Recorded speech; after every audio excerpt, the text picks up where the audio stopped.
शानदार मजबूती के साथ भारतीय बाजारों में अप्रैल सीरीज की एक्सपायरी के दिन होता कारोबार। दिन की ऊंचाइयों पर पहुंचते हुए बाजार कुछ अहम लेवल को छूने की तैयारी में।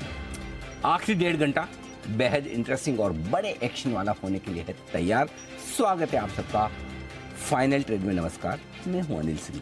नमस्कार, मैं हूं दीपांशु भंडारी। एक्सपायरी के लिए हो जाइए तैयार। आखिरी 1.5 घंटा है और अनिल जी, रोज जो हमें देखने को मिलता है इस समय बाजार रिकवरी के साथ डेज हाई पर आते हुए दिख रहे हैं। अब तो 17,900 पर निफ्टी की नजर भी है, तो 43,000 पर बैंक निफ्टी, 43,000 पर बैंक निफ्टी के तो बड़े 2 लेवल के नजदीक पहुंचते हुए बाजार। और अब तक की बड़ी बातें, सबसे बड़ी तो यही जो अभी आपको मैंने और दीप ने बताई कि दिन की ऊंचाइयों पर बाजार ट्रेड करते हुए आपको नजर आएंगे। इस वक्त अच्छी तेजी के साथ 70 अंक ऊपर है निफ्टी और 115 अंक ऊपर बैंक निफ्टी है। 250 अंक ऊपर सेंसेक्स आपको नजर आएगा। जोश कहां से आ रहा है?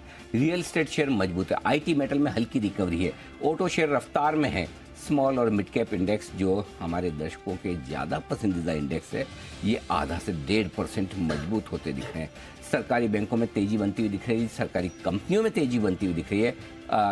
सरकार इनमें थोड़ी सी मंदी है, थोड़ा सा हल्की फुल्की प्रॉफिट बुकिंग है। एफएमसीजी शेयर भी हल्के फुल्के नुकसान में दिखेंगे। धीमे धीमे डाउ फ्यूचर्स अपनी मजबूती बढ़ाने की कोशिश कर रहे हैं। 75 अंक ऊपर है और नेस्डेक फ्यूचर्स सेंचुरी मार चुके हैं। यूरोप में थोड़ा सा सुस्ती भरा कारोबार है, न कोई बड़ी तेजी का माहौल है, न ही बड़ी कोई कमजोरी जैसा भी हाल है। बाकी बाजारों में निक्केई हरे निशान में बंद हुआ है, शंघाई हरे निशान में रहा है, इनफैक्ट आधा 0.5% ऊपर हांगकांग और शंघाई रहा है।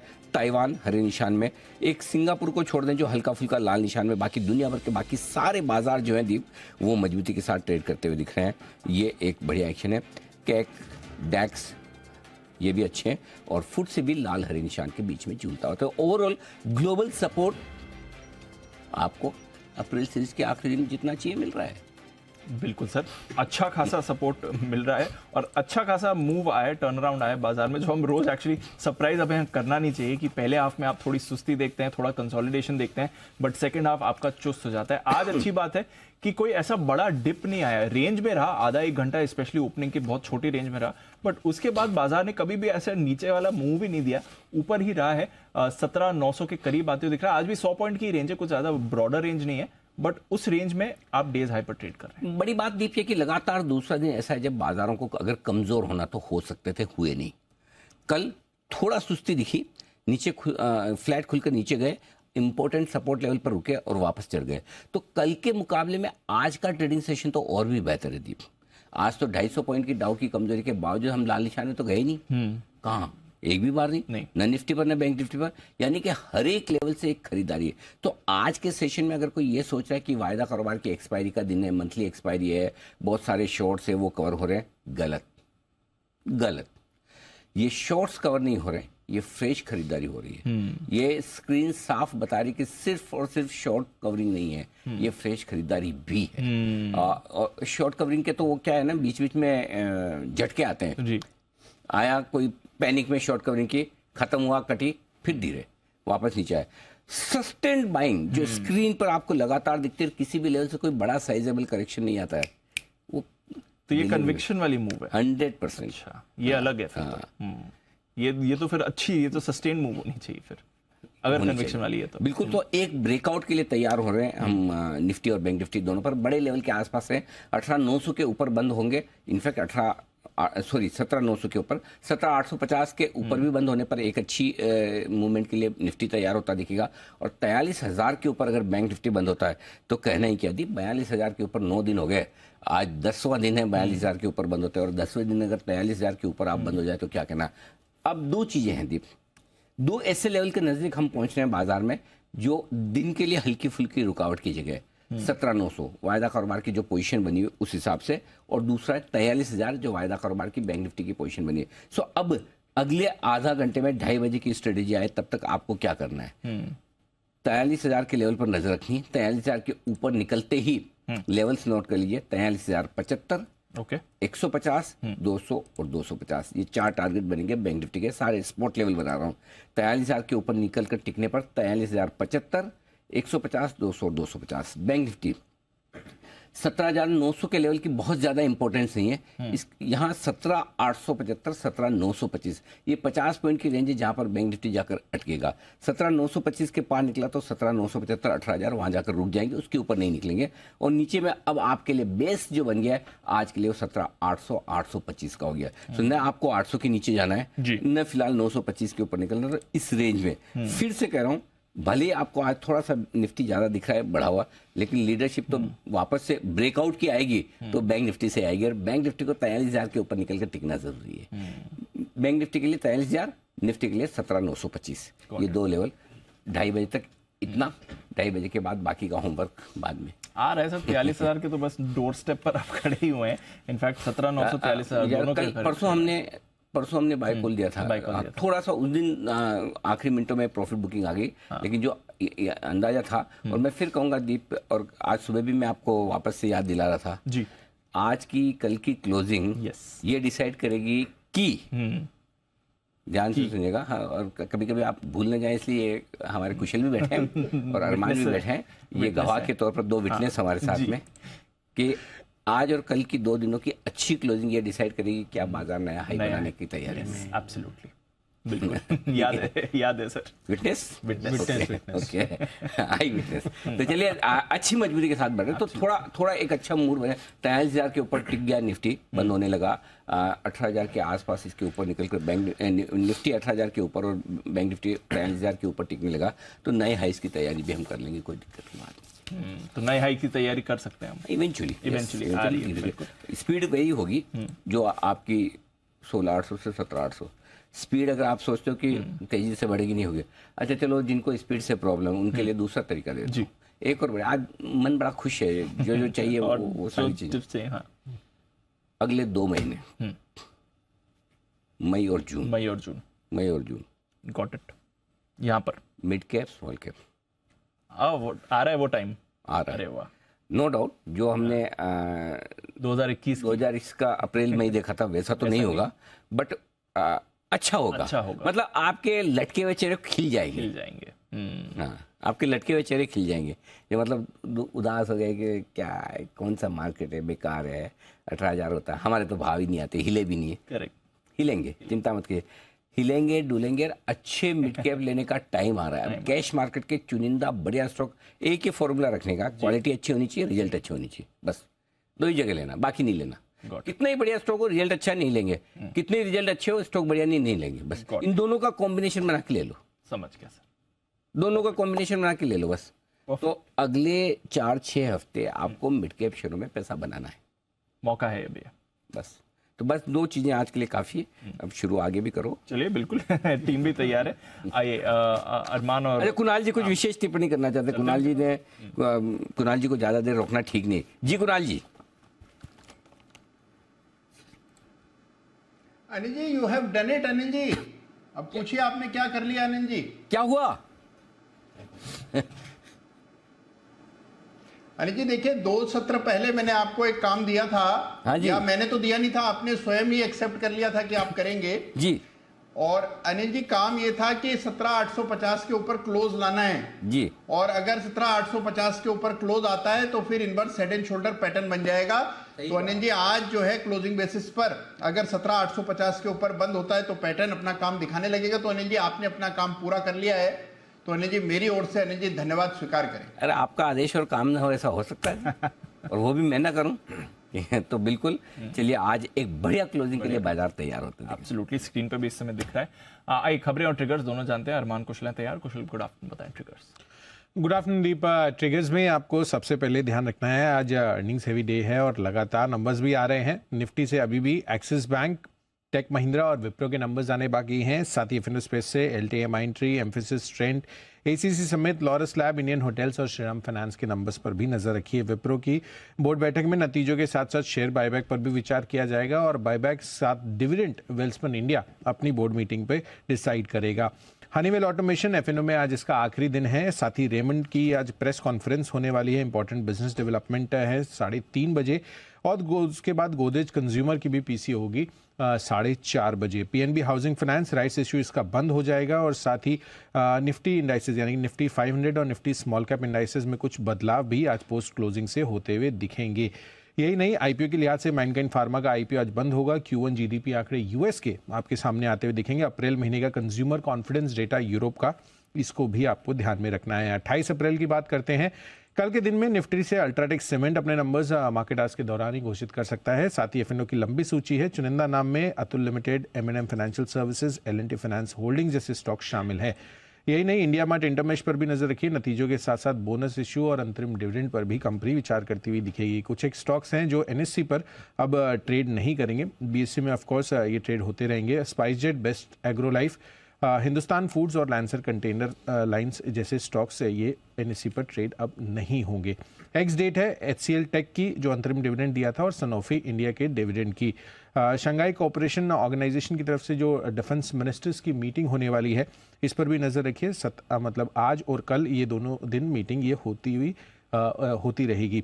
साथ ही बैंक ऑफ जापान की पॉलिसी होने वाली है, यहाँ पर नज़र रखिए। और जो Q1 के जीडीपी आंकड़े हैं यूरोप के, वो भी आपके सामने आते हुए दिखेंगे। अंत में शनिवार यहाँ पर निफ्टी से कोटक महिंद्रा बैंक और एफएनओ स्पेस से IDFC फर्स्ट बैंक और RBL बैंक भी अपने नतीजे जारी करेंगे। Central bank of India board बैठक में नतीजों के साथ साथ पूंजी जुटाने पर FY24 के लिए विचार किया जाएगा। तो इम्पोर्टेंट ट्रिगर्स आ रहे हैं आपके लिए। आइए चलते हैं अरमान के पास और जानते हैं कुछ खबरें और कुछ नतीजे। अरमान, गुड आफ्टरनून, बताइए। जी, कई सारे नतीजे आते हुए दिखे, जिसमें सबसे पहले दिग्गज की बात करें HUL। यहाँ पर अगर आप देखें, मुनाफे में लगभग आपको 10% के आसपास का उछाल दिखेगा। आय में भी लगभग आपको 11% के आसपास का उछाल है। और मार्जिन्स हालांकि यहाँ पर थोड़े से घटकर है, 24% से घटकर 23.3% के आसपास आते हुए दिखे हैं। और वॉल्यूम ग्रोथ की बात करें तो 4% के आसपास आती हुई दिखी, जो कि अनुमान अगर आप देखें तो 5 से 6% के आसपास का जो अनुमान था। बजाज फिनसर्व की बात करें, यहाँ पर भी मुनाफे में 31% का उछाल है। आय की बात करें, आय 25% बढ़कर आई है।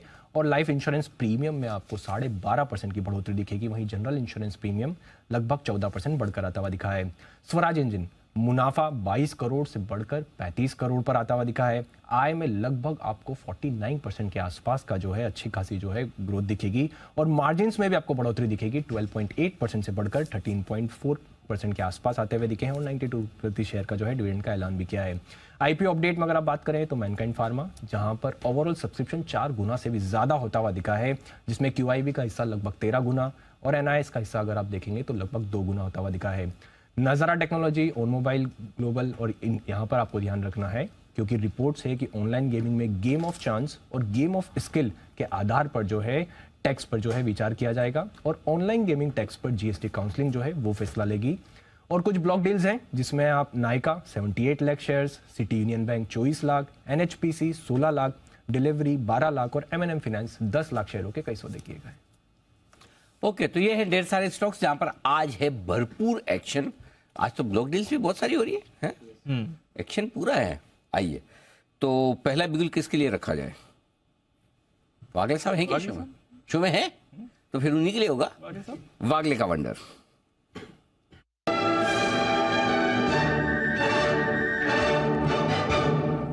बताएं sir. Anil ji good afternoon. Deepanshu good afternoon. Anil ji, आपने जो निफ्टी का व्यू दिया वो सुन के मुझे बहुत मजा आया, क्योंकि मेरा व्यू काफी मिलता जुलता है। नया टॉप बनाएगा या नहीं है मुझे पता नहीं है, बट कम से कम 18,400-500 के आसपास तो निफ्टी जाना चाहिए, ऐसा मेरा मानना है। और बैंक निफ्टी तो मतलब आउट परफॉर्म ही करेगा। मेरा अभी का स्टॉक है गोदरेज प्रॉपर्टीज। एक क्लियर कट ब्रेकआउट आया है 1338 का। मे फ्यूचर्स का भाव है 1338-39 का। यहाँ से लेकर 1334-33 तक बाय करें। 1320 का आपका स्टॉप लॉस होना चाहिए। और मेरा मानना ये 1400 तक आपको 1 से 2 दिनों में जाते हुए दिखेगा। के वागले साहब की राय गोदरेज की प्रॉपर्टी खरीदने की, और अगर वो ना खरीद पाए तो फिर शेयर ही खरीदें। नहीं, प्रॉपर्टी खरीदने के लिए पैसे ज्यादा लगते हैं ना, शेयर तो कम पैसे में आ जाता है।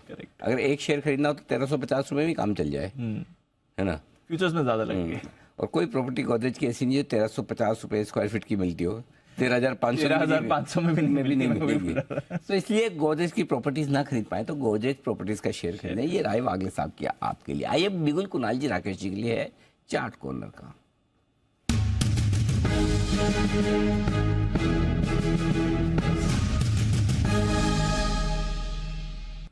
बताएं सर। अनिल जी, पहले तो एक चीज अपडेट कर दूं, प्रॉपर्टी खरीदना जैसे अभी आपने बोला Anil ji, not an easy task. DLF देखिए गोवा में पहुंच गया है, बट खरीदना आसान नहीं है। और गोदरेज प्रॉपर्टीज अनिल जी यहाँ सोनीपत में पहुंच गया है बगल में, और सारे कॉलेजेस भी हैं, बट उनकी प्रॉपर्टी नहीं बिक रही अनिल जी वहां पर, क्योंकि वहां पर हरियाणा में कल्चर है कैश कंपोनेंट का। अच्छा। और ये कंपनी है ब्लू चिप, ये अनिल जी टोटली ही चेक में डील करती है, तो थोड़ा स्ट्रगल कर रही है। बट चार्ट्स अनिल जी बहुत स्ट्रांग है और वागले जी को पूरा समर्थन है। और वागले जी ने दिल खोल के टारगेट नहीं दिया अनिल जी। 1450 1525 के टारगेट्स भी गोदरेज प्रॉपर्टीज में देखने को मिल सकते हैं। जनवरी 2022 के बाद जो डिक्लाइन शुरू हुआ था वो खत्म हो रहा है। और Anil ji as of now जो हमारा चार्ट कॉर्नर पिक है वो है IOC, जिसको मैं और कुणाल जी कंटिन्यूसली रिकमेंड करते आ रहे हैं। और पिछले सप्ताह भी हमने इसी सीरीज में 2-3 बार चार्ट कॉर्नर में रिकमेंड करा हुआ है। अब तो नीट क्लीन क्लियर ब्रेकआउट है, बड़े अपमूव के लिए रेडी है। हमने जब रिकमेंड किया था तब साइकिल ऑफ कॉन्ट्रैक्शन थी, अब साइकिल ऑफ एक्सपेंशन में भी हम रिकमेंड कर रहे हैं। ओवर टू कुणाल जी। और ये देखिए एक बहुत शानदार ब्रेकआउट आता हुआ चार्ट पर नजर आ रहा है, और जिस तरह का कंसोलिडेशन इस ब्रेकआउट के पीछे है, ये ब्रेकआउट जो है काफी ऊपर तक प्राइस को ले जाएगा। तो मौजूदा स्तरों पर खरीदारी की राय है। यहाँ पर एक स्टॉप लॉस रखना है, और स्टॉप लॉस रखना है 79.5 पर, यानी कि 79 रुपये 50 पर स्टॉप लॉस रखकर बाय करें। पहला टारगेट स्टॉक के लिए होगा 82.50 पर, 82.50 का पहला टारगेट, और 84 रुपीज का दूसरा टारगेट है, जिसके लिए IOC में हमारी खरीदारी की राय है। ओके, तो IOC पर रखिए नजर।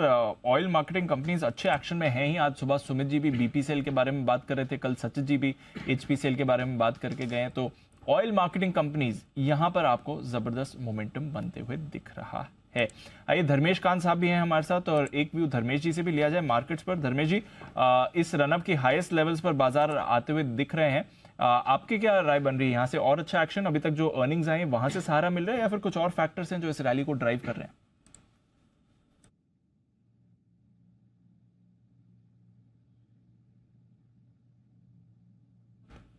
धर्मेश जी, सवाल आपके लिए था। जी सर। नहीं, मैं टोटली सुन नहीं पाया था, आवाज नहीं आई। बाजार रिपीट कर दे प्लीज। बाजार पर आपका व्यू ले रहा था धर्मेश जी। ये जो अच्छी रैली है, यहाँ से कहाँ जा सकते हैं? आपके क्या रीडिंग है इस समय मार्केट सिचुएशन की? या गुड आफ्टरनून दिपाजू। देखिए अनिल जी के साथ मतलब पूरी तरह से मैं सहमत हूँ। जिस तरह से अर्निंग्स अभी तक आए हैं, और लार्जली 20 से 25% काइंड ऑफ अर्निंग्स ग्रोथ देखने को मिला प्रॉफिटेबिलिटी पे, और सरप्राइज रहे हैं मोस्ट ऑफ द अर्निंग्स, चाहे वो बैंकिंग फाइनेंशियल्स का हो या फिर मिड कैप स्पेस में है, सब में सरप्राइज रहा है। और IT को लेके थोड़ा मिक्स्ड जरूर रुझान रहा था। IT सेक्टर में जो कंपनी सॉफ्टवेयर सर्विसेज में काम करती हैं, उनके नतीजे काफी अच्छे आए हैं, बट जो प्रोडक्ट बेस्ड काम है वहां पर थोड़ा सा दिक्कत मिला है। बट मेरा ये मानना है कि नेक्स्ट 2 मंथ्स में बिफोर 20 या 25 जून के आसपास मार्केट नए हाई तक चला जाएगा। सो अनिल जी ने शुरुआत में 18,900 जो बोला था ना, वो बहुत जल्दी आने वाला है मार्केट में। अगर इस तरीके के नतीजे जहाँ 20-25% काइंड ऑफ ग्रोथ आ रहा है, और जो मैक्रो फंडामेंटल्स है, चाहे वो डायरेक्ट टैक्स हो, ई वे बिल हो, इनडायरेक्ट टैक्स हो, IIP के डेटा हो, मैन्युफैक्चरिंग, इलेक्ट्रिसिटी प्रोडक्शन हो, सब कुछ फायरिंग है। सो यहाँ पे अभी मंदी की गुंजाइश तो मुझे नहीं दिखती है। मंदी की गुंजाइश तो इस समय नहीं दिख रही है। ये तो आपके लिए क्लियर व्यू बन ही रहा है। डेज हाई पर आपको बाजार भी आते हुए दिख रहे हैं, कई सारे स्टॉक्स में बढ़िया पार्टिसिपेशन आपको आते हुए दिख रहा है। ग्लेनमार्क फार्मा देखिए, जबरदस्त मूव इस पर है, 5.5% ऊपर है। I don't know expiry related कुछ एडजस्टमेंट चल रहा है, कुछ और फैक्टर्स भी हैं, बट ग्लेनमार्क फार्मा की बड़ी रैली आपको आती हुई दिख रही है। हिमांशु जी, गुड आफ्टरनून सर। एक बार जरा ग्लेनमार्क फार्मा का चार्ट देखें, लंबे समय बाद ये रेडार पर आया और अच्छी मूव है आज।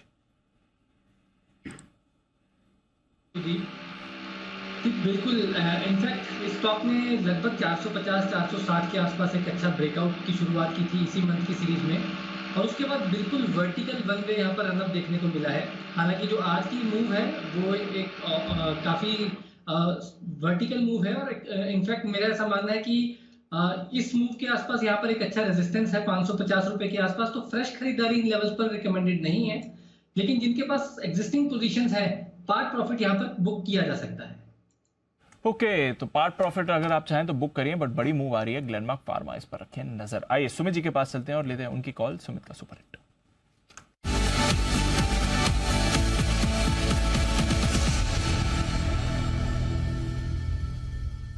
गुड आफ्टरनून सुमित जी, बताएं sir. Good afternoon Deepanshu. Deepanshu, मेरे पास एक सेल कॉल रडार पे आया है, थोड़ा सा प्रॉफिट बुकिंग एक स्टॉक में बन रहा है ऊपरी लेवल से। तो जो स्टॉक अभी मेरे रडार पे है उसका भाव चल रहा है 339 रुपीज, 338 रुपीज 50 पैसा फ्यूचर्स के अंदर। स्टॉक का नाम है इंडियन होटल। इंडियन होटल के अंदर ऊपरी लेवल से थोड़ा दबाव बन रहा है। स्टॉक ने आज ऊपरी लेवल से सेलिंग प्रेशर दिखाया है, जिसमें कल का लो और परसों का लो भी स्टॉक अभी जस्ट ब्रेक कर रहा है। इंडियन होटल में यहां से 10 से 15 रुपए का प्रॉफिट बुकिंग देखने को मिल सकता है। स्टॉक का जो ऊपर में रेजिस्टेंस है 343, 345 के पास है। तो 345 का लेवल जब तक इंडियन होटल ऊपर में तोड़ेगा नहीं, तब तक यहाँ पे एक बार फ्रेश बाय बनेगा नहीं। स्टॉक ने पिछले कुछ दिनों में एक बढ़िया मूव ऊपर की तरफ दिखाया है, तो छोटा सा प्रॉफिट बुकिंग इंडियन होटल के अंदर स्वाभाविक है। और यहाँ से नीचे में मेरे को लग रहा है 332 रुपए से लेके 328 रुपए तक के लेवल इंडियन होटल में ट्रेडिंग के लिहाज से देखने को मिल सकते हैं। तो बिकवाली करके चलने का सलाह रहेगा इंडियन होटल में 345 के स्टॉप लॉस से 332 और 328 के टारगेट्स के लिए 2 से 3 दिनों के लिए। नंबर से पहले सुमित जी, इंडियन होटल्स बेचना आज ही आ रहे हैं नंबर्स इसके। हाँ, अभी थोड़ा सा सेलिंग प्रेशर बन रहा है दीपांशु इंडियन होटल के अंदर। कल भी ऊपरी लेवल पे स्टॉक ने टेल छोड़ा था और आज सुबह से इसके अंदर सेलिंग प्रेशर देखने को मिल रहा है। कल का और परसों का लो ब्रेक हो रहा है, तो मुझे लग रहा है कि 10 से 15 रुपए का एक नीजेंट रिएक्शन इंडियन होटल में देखने को मिल सकता है। कल क्या छोड़ा था आपने? कुछ बोला कि इसने कल कुछ छोड़ दिया था, क्या छोड़ा था सर? अनिल जी, स्टॉक का कैंडलस्टिक पैटर्न या चार्ट्स के ऊपर जब ऊपर में टेल, मतलब ऊपर जितनी तेजी दिखाई वो पूरी की पूरी छोड़ के नीचे की तरफ आ गया, उसको टेल बोलते हैं। तो टेल छोड़ दिया था ऊपर की तरफ। पूंछ? हाँ, पूछ। अच्छा, ओके। कुणाल जी, क्या ऐसा कोई चार्ट ऐसे अपनी पूंछ छोड़ के जा सकता है? अनिल जी बिल्कुल बिल्कुल। अनिल जी, जो सुमित जी देख रहे हैं, अनिल जी युवा एनालिस्ट है अनिल जी, तो वो एक्चुअली कैंडलस्टिक का जो विक है उसको टेल कह रहे हैं। हाँ। और बिल्कुल सही कह रहे हैं अनिल जी। तो मैं पूरा इत्तेफाक रखता हूं उनके साथ अनिल जी, और कोई ऑप्शन है भी नहीं अनिल। हाँ, ये तो सारे के सारे एनालिस्ट आपस में मिले हुए इतने हैं, कोई एक दूसरे के लिए खराब कुछ कहते ही नहीं है। इसी के चक्कर में हमको थोड़ा बहुत आशु जी को रखना पड़ता है पैनल पे। नहीं तो ये तो एक दूसरे की कभी बुराई ना करे, बिल्कुल। हाँ, बिल्कुल। ओके, तो ये लेकिन ये आपको जो सम्मान मिला है अभी अभी सुमित जी, ये कैसा लगा? युवा एनालिस्ट। अनिल जी बहुत बढ़िया लगा। अनिल जी ऐसे बोलते रहना जी, अच्छा लगता है। ओके, तो चलिए, हमारे युवा एनालिस्ट ने टेल छूटते हुए देखिए चार्ट्स के पैटर्न पर इंडियन होटल्स में शॉर्ट करने की राय। एब्सोल्युटली। चलिए, कुछ स्टॉक्स पर भी करा जाए फोकस। RVNL, यहाँ पर सरकार ने कंपनी को नवरत्न दर्जा दे दिया है। इसका मतलब क्या है एग्जैक्टली? नवरत्न दर्जा तो है, बड़ा सम्मान रहता है कंपनी के लिए, ऑब्वियसली आप हायर लेवल ऑफ परफॉर्मेंस में आते हैं, बट एग्जैक्टली अगर आपको नवरत्न दर्जा दिया जाता है तो कंपनी के लिए क्या मायने होते हैं, ये थोड़ा समझते हैं अरमान के साथ। अरमान, बताइए क्या क्या मतलब है अगर ये RVNL अब जो नवरत्न बन गई है? जी बिल्कुल, इसके कई सारे मायने हैं। जैसा कि आपने कहा कि इनको नवरत्न का दर्जा मिलता हुआ दिखा है, तो 13वीं ऐसी कंपनी बन गए हैं जिनको ये दर्जा मिला है। और अगर आप देखें तो इनको लगभग आप अगस्त 2022 में, जहां पे मिनिस्ट्री ऑफ रेलवे ने DP, जो कि अगर आप देखें डिपार्टमेंट ऑफ पब्लिक एंटरप्राइजेस है, उनको रिकमेंड किया था कि आप जो इनका स्टेटस है वो मिनी रत्न से बदलकर अब आप इनको नवरत्न का स्टेटस दीजिए। सबसे पहले ये स्टेटस जो है, अगर आप देखें नवरत्न का स्टेटस मिलता कैसे है, कंपनी के पास उसी के साथ साथ एक तो पहले वो मिनी रत्न होना चाहिए, 4 इंडिपेंडेंट डायरेक्टर्स होना चाहिए, और एक जो कंपोजिट स्कोर बताया जाता है, कंपोजिट स्कोर जिसमें आपके कई सारे पैरामीटर्स होते हैं, नेट प्रॉफिट होता है, नेट वर्थ होता है, मैन पावर कॉस्ट होता है, प्रोडक्शन कॉस्ट होता है, कॉस्ट ऑफ सर्विसेज होता है, उसमें आपका जो ओवरऑल स्कोर है 100 में से आपको 60 से ज़्यादा होना चाहिए। और कुछ रिक्वायरमेंट्स ऐसी भी हैं जहां पे आपको रेटिंग वेरी एक्सीलेंट या फिर ऐसी रेटिंग्स होना चाहिए। और अगर आपको इनका, अगर आप पिछले 2011 में इनका एनुअल रिपोर्ट अगर आप देखें तो वहां पर इनको 11 कंसेक्यूटिव ईयर से लगातार जो है इनको DPE की तरफ से जो है एक्सीलेंट रेटिंग जो है वो मिलती हुई जा रही थी। ये तो हुआ कि नवरत्न आपको स्टेटस मिलता कैसे है। अब नवरत्न स्टेटस मिलने के बाद आपको फायदे क्या क्या है? एक सबसे बड़ा फायदा ये होता है कि अगर आप किसी भी एक प्रोजेक्ट में आप 1000 करोड़ तक का निवेश कर सकते हैं, या फिर आपकी जो नेटवर्थ है उसका 15% का जो है आप निवेश कर सकते हैं बिना सरकार की अप्रूवल के लिए। तो ये एक सबसे बड़ा जो है फायदा होता हुआ दिखता है कि आप किसी भी एक प्रोजेक्ट में इतना बड़ा निवेश कर सकते हैं। और उसी के साथ साथ ये भी एक उनके लिए अच्छी चीज हो जाती है कि आप पूरी नेटवर्थ का जो पूरा 10-30% के आसपास जो है वो निवेश कर सकते हैं। हालांकि इसमें लिमिट वही है, 1000 करोड़ तक की जो है आपको लिमिट आती हुई दिखती है। उस हिसाब से इनको इन्वेस्टमेंट करने में और फाइनेंशियल फ्रीडम्स काफ़ी अच्छी खासी मिल जाती है। अब इनके अगर आप 2-3 4-5 साल का अगर आप इनका रेवेन्यू देखें या मुनाफा देखें तो वो काफ़ी आपको दिख रहा है कि क्यों इनको एक्सीलेंट की जो है रेटिंग मिल रही थी। आप FY19 से बात करें जहाँ पे 10,000 करोड़ का इनका रेवेन्यू था, वो अभी सिर्फ 9 मंथ्स की बात करें तो वो 14,500 करोड़ का रेवेन्यू करते हैं। वहीं मुनाफे की बात करें तो जो FY19 में 690 लगभग 700 करोड़ का जो इनकी मुनाफा होता था, वो अगर आप देखेंगे तो अभी 1,000 करोड़ का सिर्फ 9 महीनों में इनको मुनाफा होता हुआ दिखा है। तो ओवरऑल ये है नवरत्न स्टेटस का आपका पूरा क्लैरिफिकेशन। तो ये कैपिटल एक्सपेंडिचर अपने तरफ से कर बिल्कुल बिना सरकार के अप्रूवल के लिए 1,000 करोड़ तक 1,000 करोड़ तक का, तो फिर बड़ी बात हो जाती है। तो अच्छा दर्जा मिला है आरवीएनएल को, स्टॉक भी थोड़ा एक्शन में रहा है। धर्मेश जी, आरवीएनएल कवर करते हैं या फिर बाकी रेलवे स्टॉक्स की पूरी स्पेस ही काफी एक्टिव रही है? आज भी कई सारे रेलवे काउंटर्स में अच्छा एक्शन बना हुआ है सर। जी दीपांशु, देखिए रेलवे स्टॉक्स पे जो एक्शन है उसका एक कारण रहा है कि सरकार ने जब बजट के अनाउंसमेंट किए थे तो उसमें काफ़ी अच्छा एलोकेशन किया था इधर, और अब इनको ऑर्डर्स भी मिलने लगे हैं। और जिस तरीके से different forms of train launch हो रहे हैं, चाहे वंदे भारत हो या फिर न्यू कोचेस जो बन रहे हैं, एग्जिस्टिंग जो बॉगीज हैं कोचेस को रिप्लेसमेंट में, तो काम यहाँ पर आने लगा है। और सी आरवीएनएल जैसी कंपनी जो है उनका सिर्फ एक ही कस्टमर है, that is government of India, तो वो एक थोड़ा फैक्टर रखना चाहिए। जब तक ये जो पॉलिसीज होते हैं वो सरकार के साथ चलती हैं, और कभी कभी आगे पीछे हो सकता है सरकार के बदलाव आने में, हालांकि उसका चांस कहीं दिखता नहीं है अभी। कंपनी अच्छी है, मार्जिन जरूर लो है, ऑपरेटिंग मार्जिन 5-6% का ये करते हैं, बट वो फिर अश्योर्ड मार्जिन है।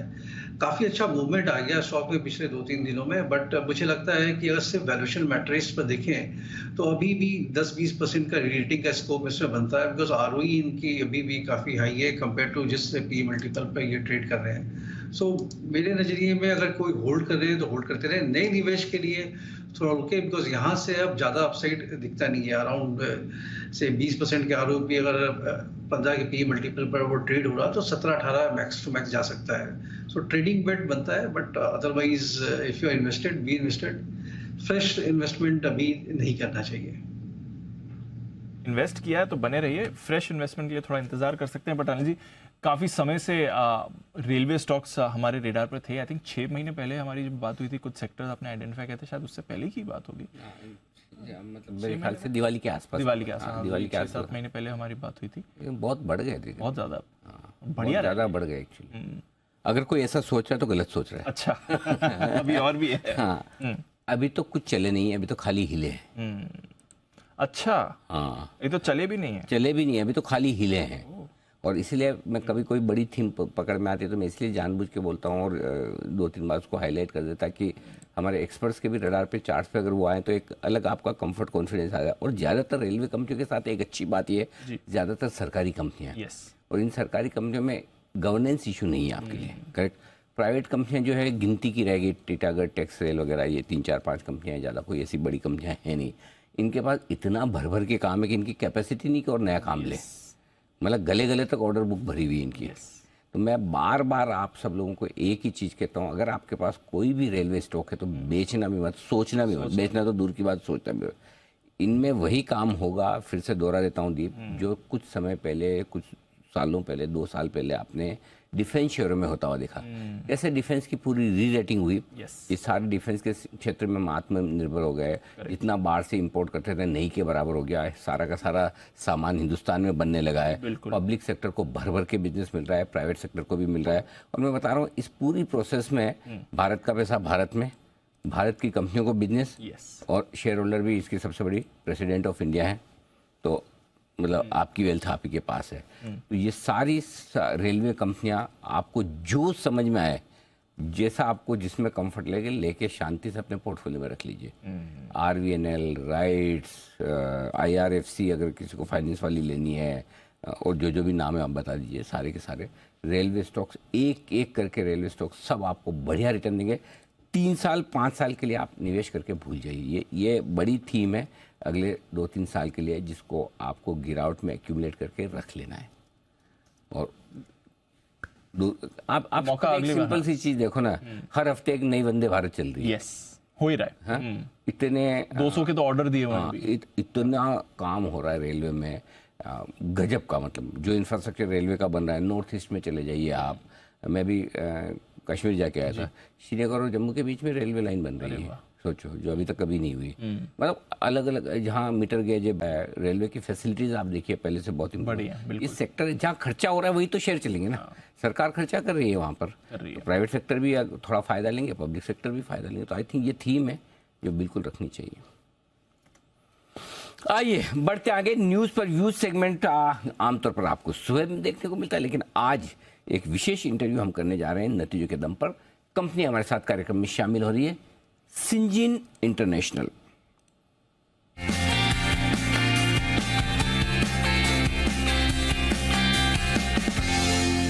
सिंजीन इंटरनेशनल, जैसा कि आप जानते हैं, बायोकॉन की सब्सिडी कंपनी है। बायोकॉन इसमें 65% हिस्सेदारी रखती है। इंटीग्रेटेड रिसर्च, डेवलपमेंट और मैन्युफैक्चरिंग का कारोबार करती है कंपनी, और कंपनी के पास 5200 से ज़्यादा वैज्ञानिकों की टीम है और 400 से ज़्यादा है पेटेंट्स। टॉप 20 फार्मा कंपनी के साथ उनमें से 15 एग्रीमेंट आपने किए हुए हैं, और इसके अलावा ग्राहकों को R&D और मैन्युफैक्चरिंग के लिए कस्टमाइज सर्विसेज देने का कारोबार कंपनी करती है। आइए आपकी मुलाकात हम करवाते हैं कंपनी के COO, chief operating officer doctor Mahesh Bhalgat साहब हमारे साथ कार्यक्रम में हो रहे हैं शामिल, जिन्होंने आपने अमेरिका की यूटा यूनिवर्सिटी से मेडिसिनल केमिस्ट्री में आपने PhD करके डॉक्टरेट की डिग्री हासिल की है। मुंबई यूनिवर्सिटी से सर ने फार्मेसी में बैचलर्स किया है, और बायोफार्मा, वैक्सीन और फार्मा इंडस्ट्रीज का 30 साल से ज़्यादा का लंबा गहरा अनुभव है। सर बहुत बहुत स्वागत है। एक बार जल्दी से मैं नतीजे हमारे दर्शकों के सामने रख दूं, फिर मैं आपसे मुलाकात करता हूं। आय 31% बढ़कर आई। नतीजे कल बाजार बंद होने के बाद आए। 26% कामकाजी मुनाफे में देखिए बढ़त। मार्जिन 33% से घटकर 32%, 1% की रही कमी, लेकिन मुनाफा 21% बढ़कर 180 करोड़ के आसपास पहुंचा। यानी कि हर एक पैरामीटर पर कंपनी की रही है परफॉर्मेंस बेहद दमदार और शानदार। बताएं सर, ये तिमाही जो इतनी मजबूत नजर आ रही है, उसके पीछे क्या खास कारण रहे हैं सर? पहले तो आपके प्रोग्राम में शामिल करने के लिए बहुत बहुत धन्यवाद। Thank you sir. सिंजीन के इस चौथे तिमाही में अगर देखा जाए तो काफी कुछ योगदान रहा है कई जगहों से। इनफैक्ट ये जो हमारा इस साल का अगर पूरा प्रदर्शन देखा जाए और उस तिमाही का प्रदर्शन देखा जाए, तो इस तिमाही का हमारा प्रदर्शन सबसे बेहतरीन रहा है अब तक की जब से हम रिपोर्ट करते आ रहे हैं। तो ये बिल्कुल ही नंबर्स बहुत अच्छी चीज है, और आगे के लिए भी बहुत अच्छी मजबूत नींव पर खड़ा करते हैं हमें। तो इस तिमाही में दो चीजें बता दूं मैं। एक तो जो हमारा अनुसंधान व्यवसाय है, यानी कि जो रिसर्च लेबोरेटरीज है, रिसर्च बिजनेस है, जो CRO बिजनेस है, जिसमें डिस्कवरी सर्विसेज है और उसके साथ साथ डेडिकेटेड सेंटर्स है, उनका अच्छा प्रदर्शन रहा है, निरंतर प्रदर्शन रहा है। स्वस्थ मांग देख रहे हैं हम उसमें। और विस्तार करें तो डिस्कवरी केमिस्ट्री में सबसे ज्यादा हमने डिमांड देखी है। ये है क्योंकि R&D की गतिविधियों के आउटसोर्सिंग में काफी प्रवृत्ति है लोगों में। काफी अच्छा सोर्सिंग के निर्णय भी ले रहे हैं जियोपॉलिटिकल प्रेशर्स की वजह से, तो वो देख रहे हैं। दूसरा, डेवलपमेंट और मैन्युफैक्चरिंग अगर साथ में देखा जाए, रिसर्च के अलावा CRO और एंड CDMO जैसे हम बोलते हैं, डेवलपमेंट में हमने देखा है कि जो हमारे एग्जिस्टिंग क्लाइंट्स है उन्होंने हमें रिपीट ऑर्डर्स दिए हैं। इसकी वजह से हमने अच्छी मांग देखी है वहां पर। और मैन्युफैक्चरिंग में जो हमने नई फैसिलिटी को अप्रूवल मिला है हमारे बायोलॉजिक्स फैसिलिटी को इस साल में, वहां से हमने उत्पादन शुरू किया है। तो इन सब भी योगदान रहा है जिसकी वजह से हमने ये अच्छे नंबर्स देखे हैं इस तिमाही में। Okay, wonderful. तो काफी कुछ कंट्रीब्यूशन आपके ट्रिगर्स आते हुए दिखे, लेकिन सर एक चीज जो जानना चाहता हूँ, इस तिमाही में आपके खर्चे थोड़े बढ़े, राइट? 37% की बढ़त आपके एम्प्लॉय कॉस्ट में दिख रही है, उसके बावजूद 32% के मार्जिन है। जाहिर सी बात है हर क्वार्टर तो शायद ये ऐसे कॉस्ट नहीं बढ़ेगी। मार्जिन्स क्या इससे और बेहतर होने की संभावना है? कहाँ आप मेंटेन कर पाएंगे, जरा ये समझाएं सर। इस साल हमने एक्चुअली उल्लेखनीय रेजिलियंस देखा है। और ये क्यों है? क्योंकि एक तो ज्यादा मजबूत व्यापार मॉडल है हमारा, जो कस्टमर बेस है वो भी उम्दा कस्टमर बेस है, और इसकी वजह से अच्छी बैलेंस शीट है। लेकिन इसके बावजूद हमने जो किया है वो निष्पादन पर कड़ा ध्यान रखा है। एंड अगर मार्जिन्स के बारे में बात करें तो मार्जिन्स में दो चीजें हैं। एक तो हमने हमारे सेल्स स्टाफ आगे भी बढ़ाने की कोशिश जारी रखी है, जिसकी वजह से सेल्स एक्सपेंसेस बढ़ रहे हैं। बट अगेन वो भी हमारे प्लान के हिसाब से है, क्योंकि हमने ये निश्चय किया है कि जो सेल्स स्टाफ रहेंगे वो हमारे क्लाइंट एरियाज में ही रहेंगे, और जैसे कि हमारे क्लाइंट्स यूएस यूरोप में है तो हमने सेल्स स्टाफ यूएस यूरोप में बढ़ाने की कोशिश भी की है। उसके साथ साथ हमने ये भी किया है कि अगर आप देखा जाए तो नई फैसिलिटीज भी ऐड की है, और जिसकी वजह से हमने और भी हायरिंग भी किया है। एंड लास्ट कंट्रीब्यूशन ऐसा है कि जो लास्ट ईयर का जो तिमाही था, फोर्थ क्वार्टर FY22, तब हमारे थोड़े पेमेंट्स कम थे in terms of employ retiral benefits वगैरह, उसकी वजह से इस साल थोड़ा सा अलग दिख रहा है। आगे चलकर हम एक्सपेक्ट कर रहे हैं कि ऑफ कोर्स हमारे मार्जिन्स और भी बढ़ेंगे, एंड मार्जिन्स का ग्रोथ राजस्व के हिसाब से ही रहेगा। तो चलिए आगे चलते हुए मार्जिन्स और सुधरने की उम्मीद की जा सकती है। अच्छा सर, क्योंकि 70% आपका बिजनेस अमेरिका से है, जरा ये समझाएं सर वहाँ किस तरह का माहौल है? क्या कोई ऐसे रिसेशन के, मंदी के, धीमेपन के संकेत हैं, या खाली ये बातें हैं, बिजनेस में कुछ नहीं? एक्चुअली फाइनेंशियल प्रेशर्स तो है, और उसमें भी दो तरीके के प्रेशर्स है। एक तो प्रोडक्ट प्राइसिंग के बहुत प्रेशर्स है, जो वहाँ की जो बड़ी कंपनीज है, जो बिग फार्मा हम कहते हैं, उनको प्रोडक्ट प्राइसिंग के कंसर्न्स है, इन्फ्लेशन के कंसर्न्स है, और इन हायर इंटरेस्ट कॉस्ट के भी कंसर्न है। अब उसका एक्चुअली देखा जाए तो आउटसोर्सिंग पे लाभ हो सकता है, क्योंकि उन्होंने ये निश्चय करना है कि इस प्रेशर्स को मैनेज करने के लिए वो लो कॉस्ट एनवायरमेंट्स में जाएंगे, जैसे और कुछ सर्विसेज आउटसोर्स करेंगे। तो इसलिए उन चीजों का प्रेशर जो उन पे है, उसमें आउटसोर्सिंग कंपनी जैसे कि सिंजीन को फायदा हो सकता है। दूसरा अगर सेगमेंट देखा जाए, वो है हम लोग जो बोलते हैं इमर्जिंग बायोफार्मा, यानी कि छोटी कंपनीज। ये छोटी कंपनीज ज्यादातर प्राइवेट इक्विटी के ऊपर बेस्ड रहती है, या तो लिमिटेड फंडिंग पे बेस्ड होती है। उनको भी बहुत टाइटनिंग दिखाई दे रही है, और वो हम लोग देख रहे हैं। पर उसमें अगेन फायदा ऐसा है कि वही डॉलर, जो $1 जो उनको मिल रहा है प्राइवेट इक्विटी से, वो डॉलर ज्यादा लंबा जा सकता है, उससे ज्यादा कुछ सर्विसेज मिल सकती है अगर वो आउटसोर्स करे हमारे जैसे कंपनीज को। तो उन दोनों चीजों का जो सचमुच में इफेक्ट हो रहा है अमेरिका जैसे मार्केट्स में, उनका आउटसोर्सिंग को फायदा हो सकता है, और हम लोग उस तरह की इंक्वायरीज भी देख रहे हैं। बात है सर, बहुत बहुत धन्यवाद आपका डॉक्टर महेश वालगत साहब, समय देने के लिए, और नतीजे पर आपने विस्तार से हमारे दर्शकों से बातचीत की है, और एक बार फिर से कंपनी की दमदार परफॉर्मेंस पर आपको बहुत बहुत बधाई सर। धन्यवाद। धन्यवाद। ओके, बढ़ते आगे। सिंजीन की दमदार परफॉर्मेंस आज सुबह हमने स्टॉक ऑफ द डे के तौर पर भी दिया था कि ये स्टॉक है जो कमाल कर सकता है। दीप आज सारे के सारे टारगेट्स, और देखिए मैनेजमेंट से मुलाकात करते करते स्टॉक में फिर से अच्छी मजबूती आती हुई दिख रही। वेल्सपन के रिजल्ट्स भी आप एक बार जरा पढ़ दें। वेल्सपन के रिजल्ट्स भी आए हैं, और अनिल जी बायबैक भी आया है, दोनों ही हैं।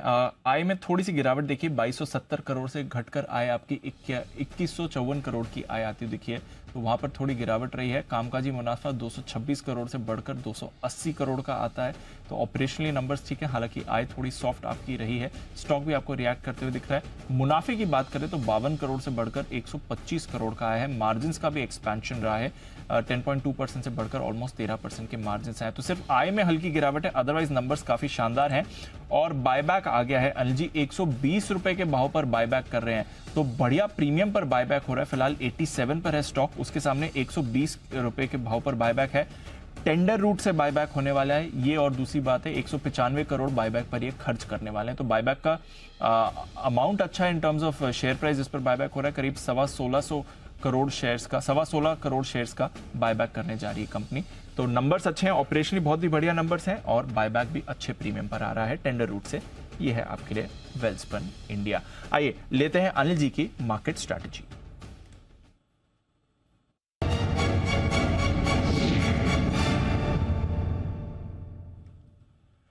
सर ग्लोबल मार्केट्स में भी बढ़िया मूड माहौल है। 85 पॉइंट ऊपर डाउ फ्यूचर्स डेज हाई पर ट्रेड कर रहा है। नास्डैक फ्यूचर्स 100 पॉइंट के ऊपर की तेजी दिखा रहा है। आज मेटा के नंबर्स का रिएक्शन आएगा पोस्ट मार्केट, कल 8% ऊपर ये स्टॉक हमें आते हुए दिखा था। बाकी ग्लोबल मार्केट्स की बात करें, यूरोप में आपको आधे % की तेजी दिख रही है, अच्छा मूड माहौल वहां पर है। एशिया, सारा का सारा एशिया का बाजार आज पॉजिटिव क्लोज होता, सुबह सुस्त थे, उसके बाद रिकवरी के साथ पॉजिटिव क्लोज हुए हैं। रुपया 6 पैसे मजबूत है, कच्चा तेल रेंज में है, सारे फैक्टर्स अच्छे दिख रहे हैं ग्लोबल मार्केट्स के। बिल्कुल, ग्लोबल मजबूत है और हम बहुत ज़्यादा मजबूत। और दीप आज जिस तरह की क्लोजिंग के लिए बाजार तैयार हो रहे हैं वो कहना ही क्या।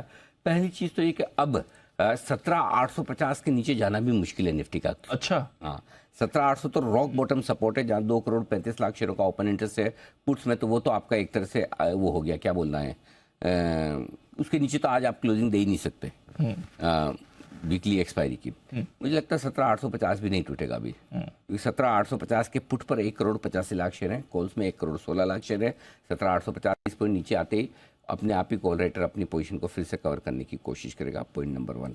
ऊपर में 17,900 के आसपास हल्की फुल्की रुकावट है, 2 करोड़ 13 लाख शेयर वहाँ पर है।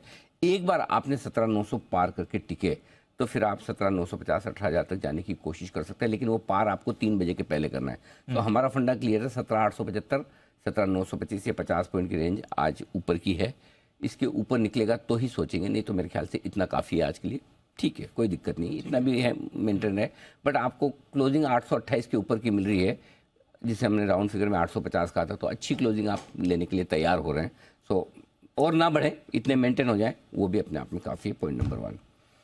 बैंक निफ्टी 42,800 ही अब आपके लिए मजबूत सपोर्ट के तौर पर आ रहा है। 3 बजे तक आपको 42,800 के ऊपर बने रहना है, जहां पर आप अभी हैं 42,900 के आसपास, और 43,000 आपके लिए ऐसी जगह है दीप जहां पर थोड़ा सा रुकावट है, 1 करोड़ 33 लाख शेयर हैं। सो 42,800 के नीचे अगर आप फिसलते हैं तो आप 42,600 तक का रास्ता खुलता है।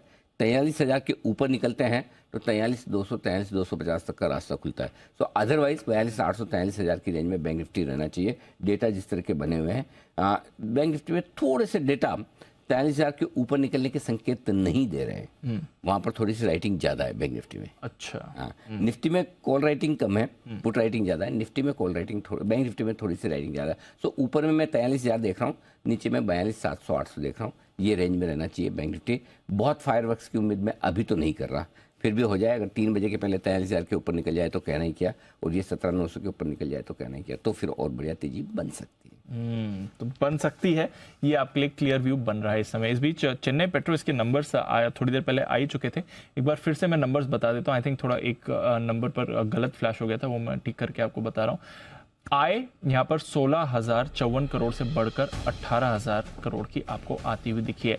मुनाफा 143 करोड़ से बढ़कर 1,000 करोड़ का आते हुए दिख रहा है। क्यूओक्यू परफॉर्मेंस की हम बात करें, जबरदस्त जंप मुनाफे में आपने आते हुए दिखा है। मार्जिन्स यहां पर सिग्निफिकेंट एक्सपेंशन है, 2.7% के मार्जिन्स बढ़कर आपके 9% पर आते हुए दिख रहे हैं, और साथ ही कामकाजी मुनाफा भी इसमें जबरदस्त उछाल आपको दिखा है। 434 करोड़ का कामकाजी मुनाफा बढ़कर 1627 करोड़ का आपको कामकाजी मुनाफा आते हुए 4 गुना। अनिल जी यहाँ पर कामकाजी मुनाफा कब हुआ मालूम है? No one off, no exceptional item, purely operational performance. Yes, ये तो मतलब जो सुपरलेटिव परफॉर्मेंस जबरदस्त। मेरे ख्याल से चेन्नई पेट्रो की इससे बढ़िया परफॉर्मेंस आज तक आई नहीं किसी एक क्वार्टर की देखे तो। ट्रू सर, ये चेन्नई पेट्रो की अब तक की सबसे बेस्ट क्वार्टरली परफॉर्मेंस, मतलब रिलेटिवली देखें तो, एब्सोल्यूट नंबर में नहीं बोल रहा हूँ दीपा, गजब की। कितना 65-70 रुपए के आसपास की ईपीएस है क्वार्टरली। वाओ, यानी कि अगर 235-240 रुपए की आपकी ईपीएस होती, 300 रुपए का भाव है, और उसमें भी वन ऑफ का निकाल दे जो पिछले क्वार्टर में था, तो भी 125 रुपए की ईपीएस है। 125 रुपए की ईपीएस मतलब आप 2 के मल्टीपल पर, 2 सवा 2 के मल्टीपल पर ट्रेड कर रहे हैं। और क्या चाहिए, गजब। अब मेरे ख्याल से 25-27 रुपए कंपनी डिविडेंड देती है, तो आपका ऑलरेडी 10% डिविडेंड हिल है। मतलब ये तो एक तरह से, हाँ मतलब क्या बोलना चाहिए, फ्री टाइप वाला स्टॉक है ये। तो जो परफॉर्मेंस, गजब की परफॉर्मेंस है दीप, ये तो मतलब और सबसे बड़ी बात है कि किसी तरह का कोई एडजस्टमेंट वाला मामला नहीं है, क्लियर कट ऑपरेशनल परफॉर्मेंस है।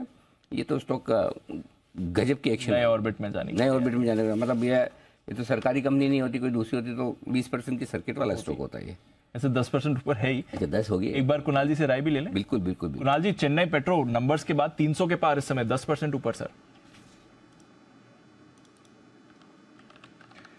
देखिए दीपांशु, पिछले सप्ताह मैंने शुक्रवार को चेन्नई पेट्रोलियम पर खरीदारी की भी राय दी थी। स्टॉक में एक जबरदस्त तेजी बनती हुई दिख रही है, और मुझे लगता है कि और ऊपर के लेवल्स इस चार्ट पर देखने को मिलेंगे।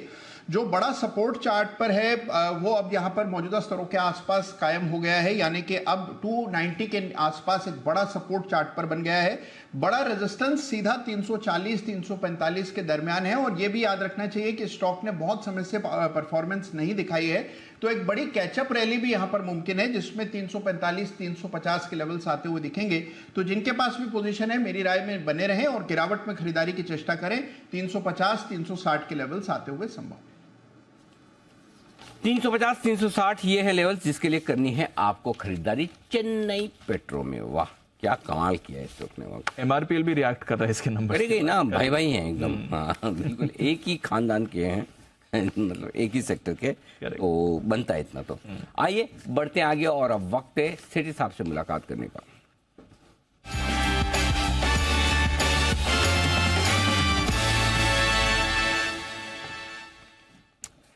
स्वागत है आपका सेठी साहब, बताएं सर क्या है इरादा। Good afternoon Anil ji, good afternoon Deepanshu. Anil ji, 2 stocks है, दोनों कैश मार्केट के स्टॉक्स है जिनमें खरीदारी करनी है। पहले बताएं सर। अच्छा, कैश कल वाला स्टॉक मैप इंडिया बड़ा कमाल कर रहा है सर। आई थिंक टारगेट हासिल हो गए, बधाई। बिल्कुल अनिल जी, टारगेट ही नहीं हासिल हुए, टारगेट से काफी बढ़ गया है। 1000 रुपए में कल इस समय रिकमेंड किया था, 1050 के टारगेट थे, अभी 1070 पे ट्रेड कर रहा है, तो 7-8% की आज तेजी हो गई है। कमाल किया आज स्टॉक ने। छोटा क्यों दिया टारगेट सर? नहीं, शॉर्ट टर्म टारगेट था, 5% के रिटर्न बहुत होते हैं शॉर्ट टर्म में, तो उस हिसाब से बाकी तो स्टॉक पे मैं बुलिश हूँ। जो स्टॉक शॉर्ट टर्म देता हूँ वो लॉन्ग टर्म भी अच्छी लगते हैं। तो सेठी साहब के टारगेट की यही खासियत है, टच एंड गो वाला नहीं होता, आराम से टारगेट छूता भी है, ऊपर भी निकलता है, वहाँ पे आराम से सबको प्रॉफिट बुक है, कोई भगदड़ नहीं, लाइन से धीरे धीरे आओ, सब प्रॉफिट बुक करो। अगर भूल गए तो भी ऐसा नहीं कि आज नहीं कल बुक करेंगे तब भी मिलता है, ये बड़ी बात है। आइए बताएं सेठी साहब, अब आज क्या इरादा है? पहला स्टॉक अनिल जी, आज का जो पहला स्टॉक है एक सीमेंट सेक्टर की छोटी साइज की कंपनी है। स्टॉक का नाम है स्टार सीमेंट, जो अभी 113 के लेवल पे ट्रेड करता है। पहले शॉर्ट टर्म टारगेट है 122 का, स्टॉप लॉस रखना है 109 रुपए का। ये नॉर्थ ईस्ट बेस्ड एक सीमेंट कंपनी है जिसका मेघालय में एक प्लांट है और एक सिलीगुड़ी वेस्ट बंगाल में एक प्लांट है। और ये जो रीजन है ये लाइमस्टोन के लिए एक बहुत ही मतलब प्रोमिनेंट रीजन है जहाँ लाइमस्टोन इजीली अवेलेबल है। कंपनी की 4 मिलियन टन की कैपेसिटी है और मार्केट है बड़ा। 7 जो नॉर्थ ईस्टर्न स्टेट्स है उनको कैटर करती है कंपनी, फिर बिहार और वेस्ट बंगाल को भी कैटर करती है। और हमने देखा हाल ही में 3 स्टेट्स में इलेक्शंस हुए नॉर्थ ईस्ट में, नागालैंड, त्रिपुरा एंड मेघालय। और वो इलेक्शंस के दौरान भी या ऐसे भी मोदी सरकार का फोकस है नॉर्थ ईस्ट पे, कई सारे इंफ्रास्ट्रक्चर प्रोजेक्ट किए जिसके कारण सीमेंट की डिमांड जबरदस्त रही है। फिर इस क्वार्टर में सीमेंट प्राइजेस में भी 10 रुपए की बढ़त हुई है, प्लस एनर्जी कॉस्ट भी कम हुआ है। और अभी थोड़ी देर पहले हमने श्री दिग्विजय सीमेंट के नतीजे देखे, अभी आधे घंटे पहले। ये श्री दिग्विजय सीमेंट भी मैंने पिछले ट्यूसडे को रिकमेंड किया था 68 रुपए के लेवल पे, 75 के टारगेट थे जो आज मीटअप हो गए। तो मुझे लगता है जिस तरीके के नतीजे श्री दिग्विजय सीमेंट के आए, डबल हुआ है प्रॉफिट इस क्वार्टर में पिछले साल के कंपैरिजन में, उसी तरह के अच्छे नतीजे स्टार सीमेंट से आने चाहिए। बाकी फंडामेंटल्स बहुत अच्छे हैं, एक जीरो डेट कंपनी है, फिर नेट कैश है बुक्स में अराउंड 550 करोड़ का, और डीआईएस भी अराउंड 6-7% स्टेक ओन करते हैं। और वैल्यूएशन के लिहाज से 18-19 के मल्टीपल पे विद इन द सेक्टर एक अच्छे वैल्यूएशन पे ट्रेड करता है। तो यहाँ पे खरीदारी करने की सलाह। 122 का टारगेट है, 109 रुपए का स्टॉप लॉस। ये है आपके लिए पहला स्टॉक स्टार सीमेंट। दूसरा बताएं सर। स्टॉक है, बैंक्स भी अच्छा कर रहे हैं, पूरा सेक्टर अच्छा लग रहा है। यहाँ से मैंने आज कर्नाटका बैंक को पिक किया, 129 के लेवल पे ये स्टॉक ट्रेड करता है। ये साउथ फोकस्ड बैंक है जो कि कर्नाटका में ही अकेले इनके 556 ब्रांचेस है। बाकी पैन इंडिया प्रेजेंस है, 22 स्टेट्स और 2 यूनियन टेरिटरीज में मिला के 877 ब्रांचेस है। इस बैंक का ये जो साल है FY23, ये कैलेंडर ईयर 23, ये 100वां साल है, 100th ईयर मनाने जा रही है ये बैंक। और बहुत ही अच्छे परफॉर्मेंस रहा है। पिछले क्वार्टर में 300 करोड़ का पैट था जो 146 करोड़ का पैट था पिछले साल दिसंबर क्वार्टर में।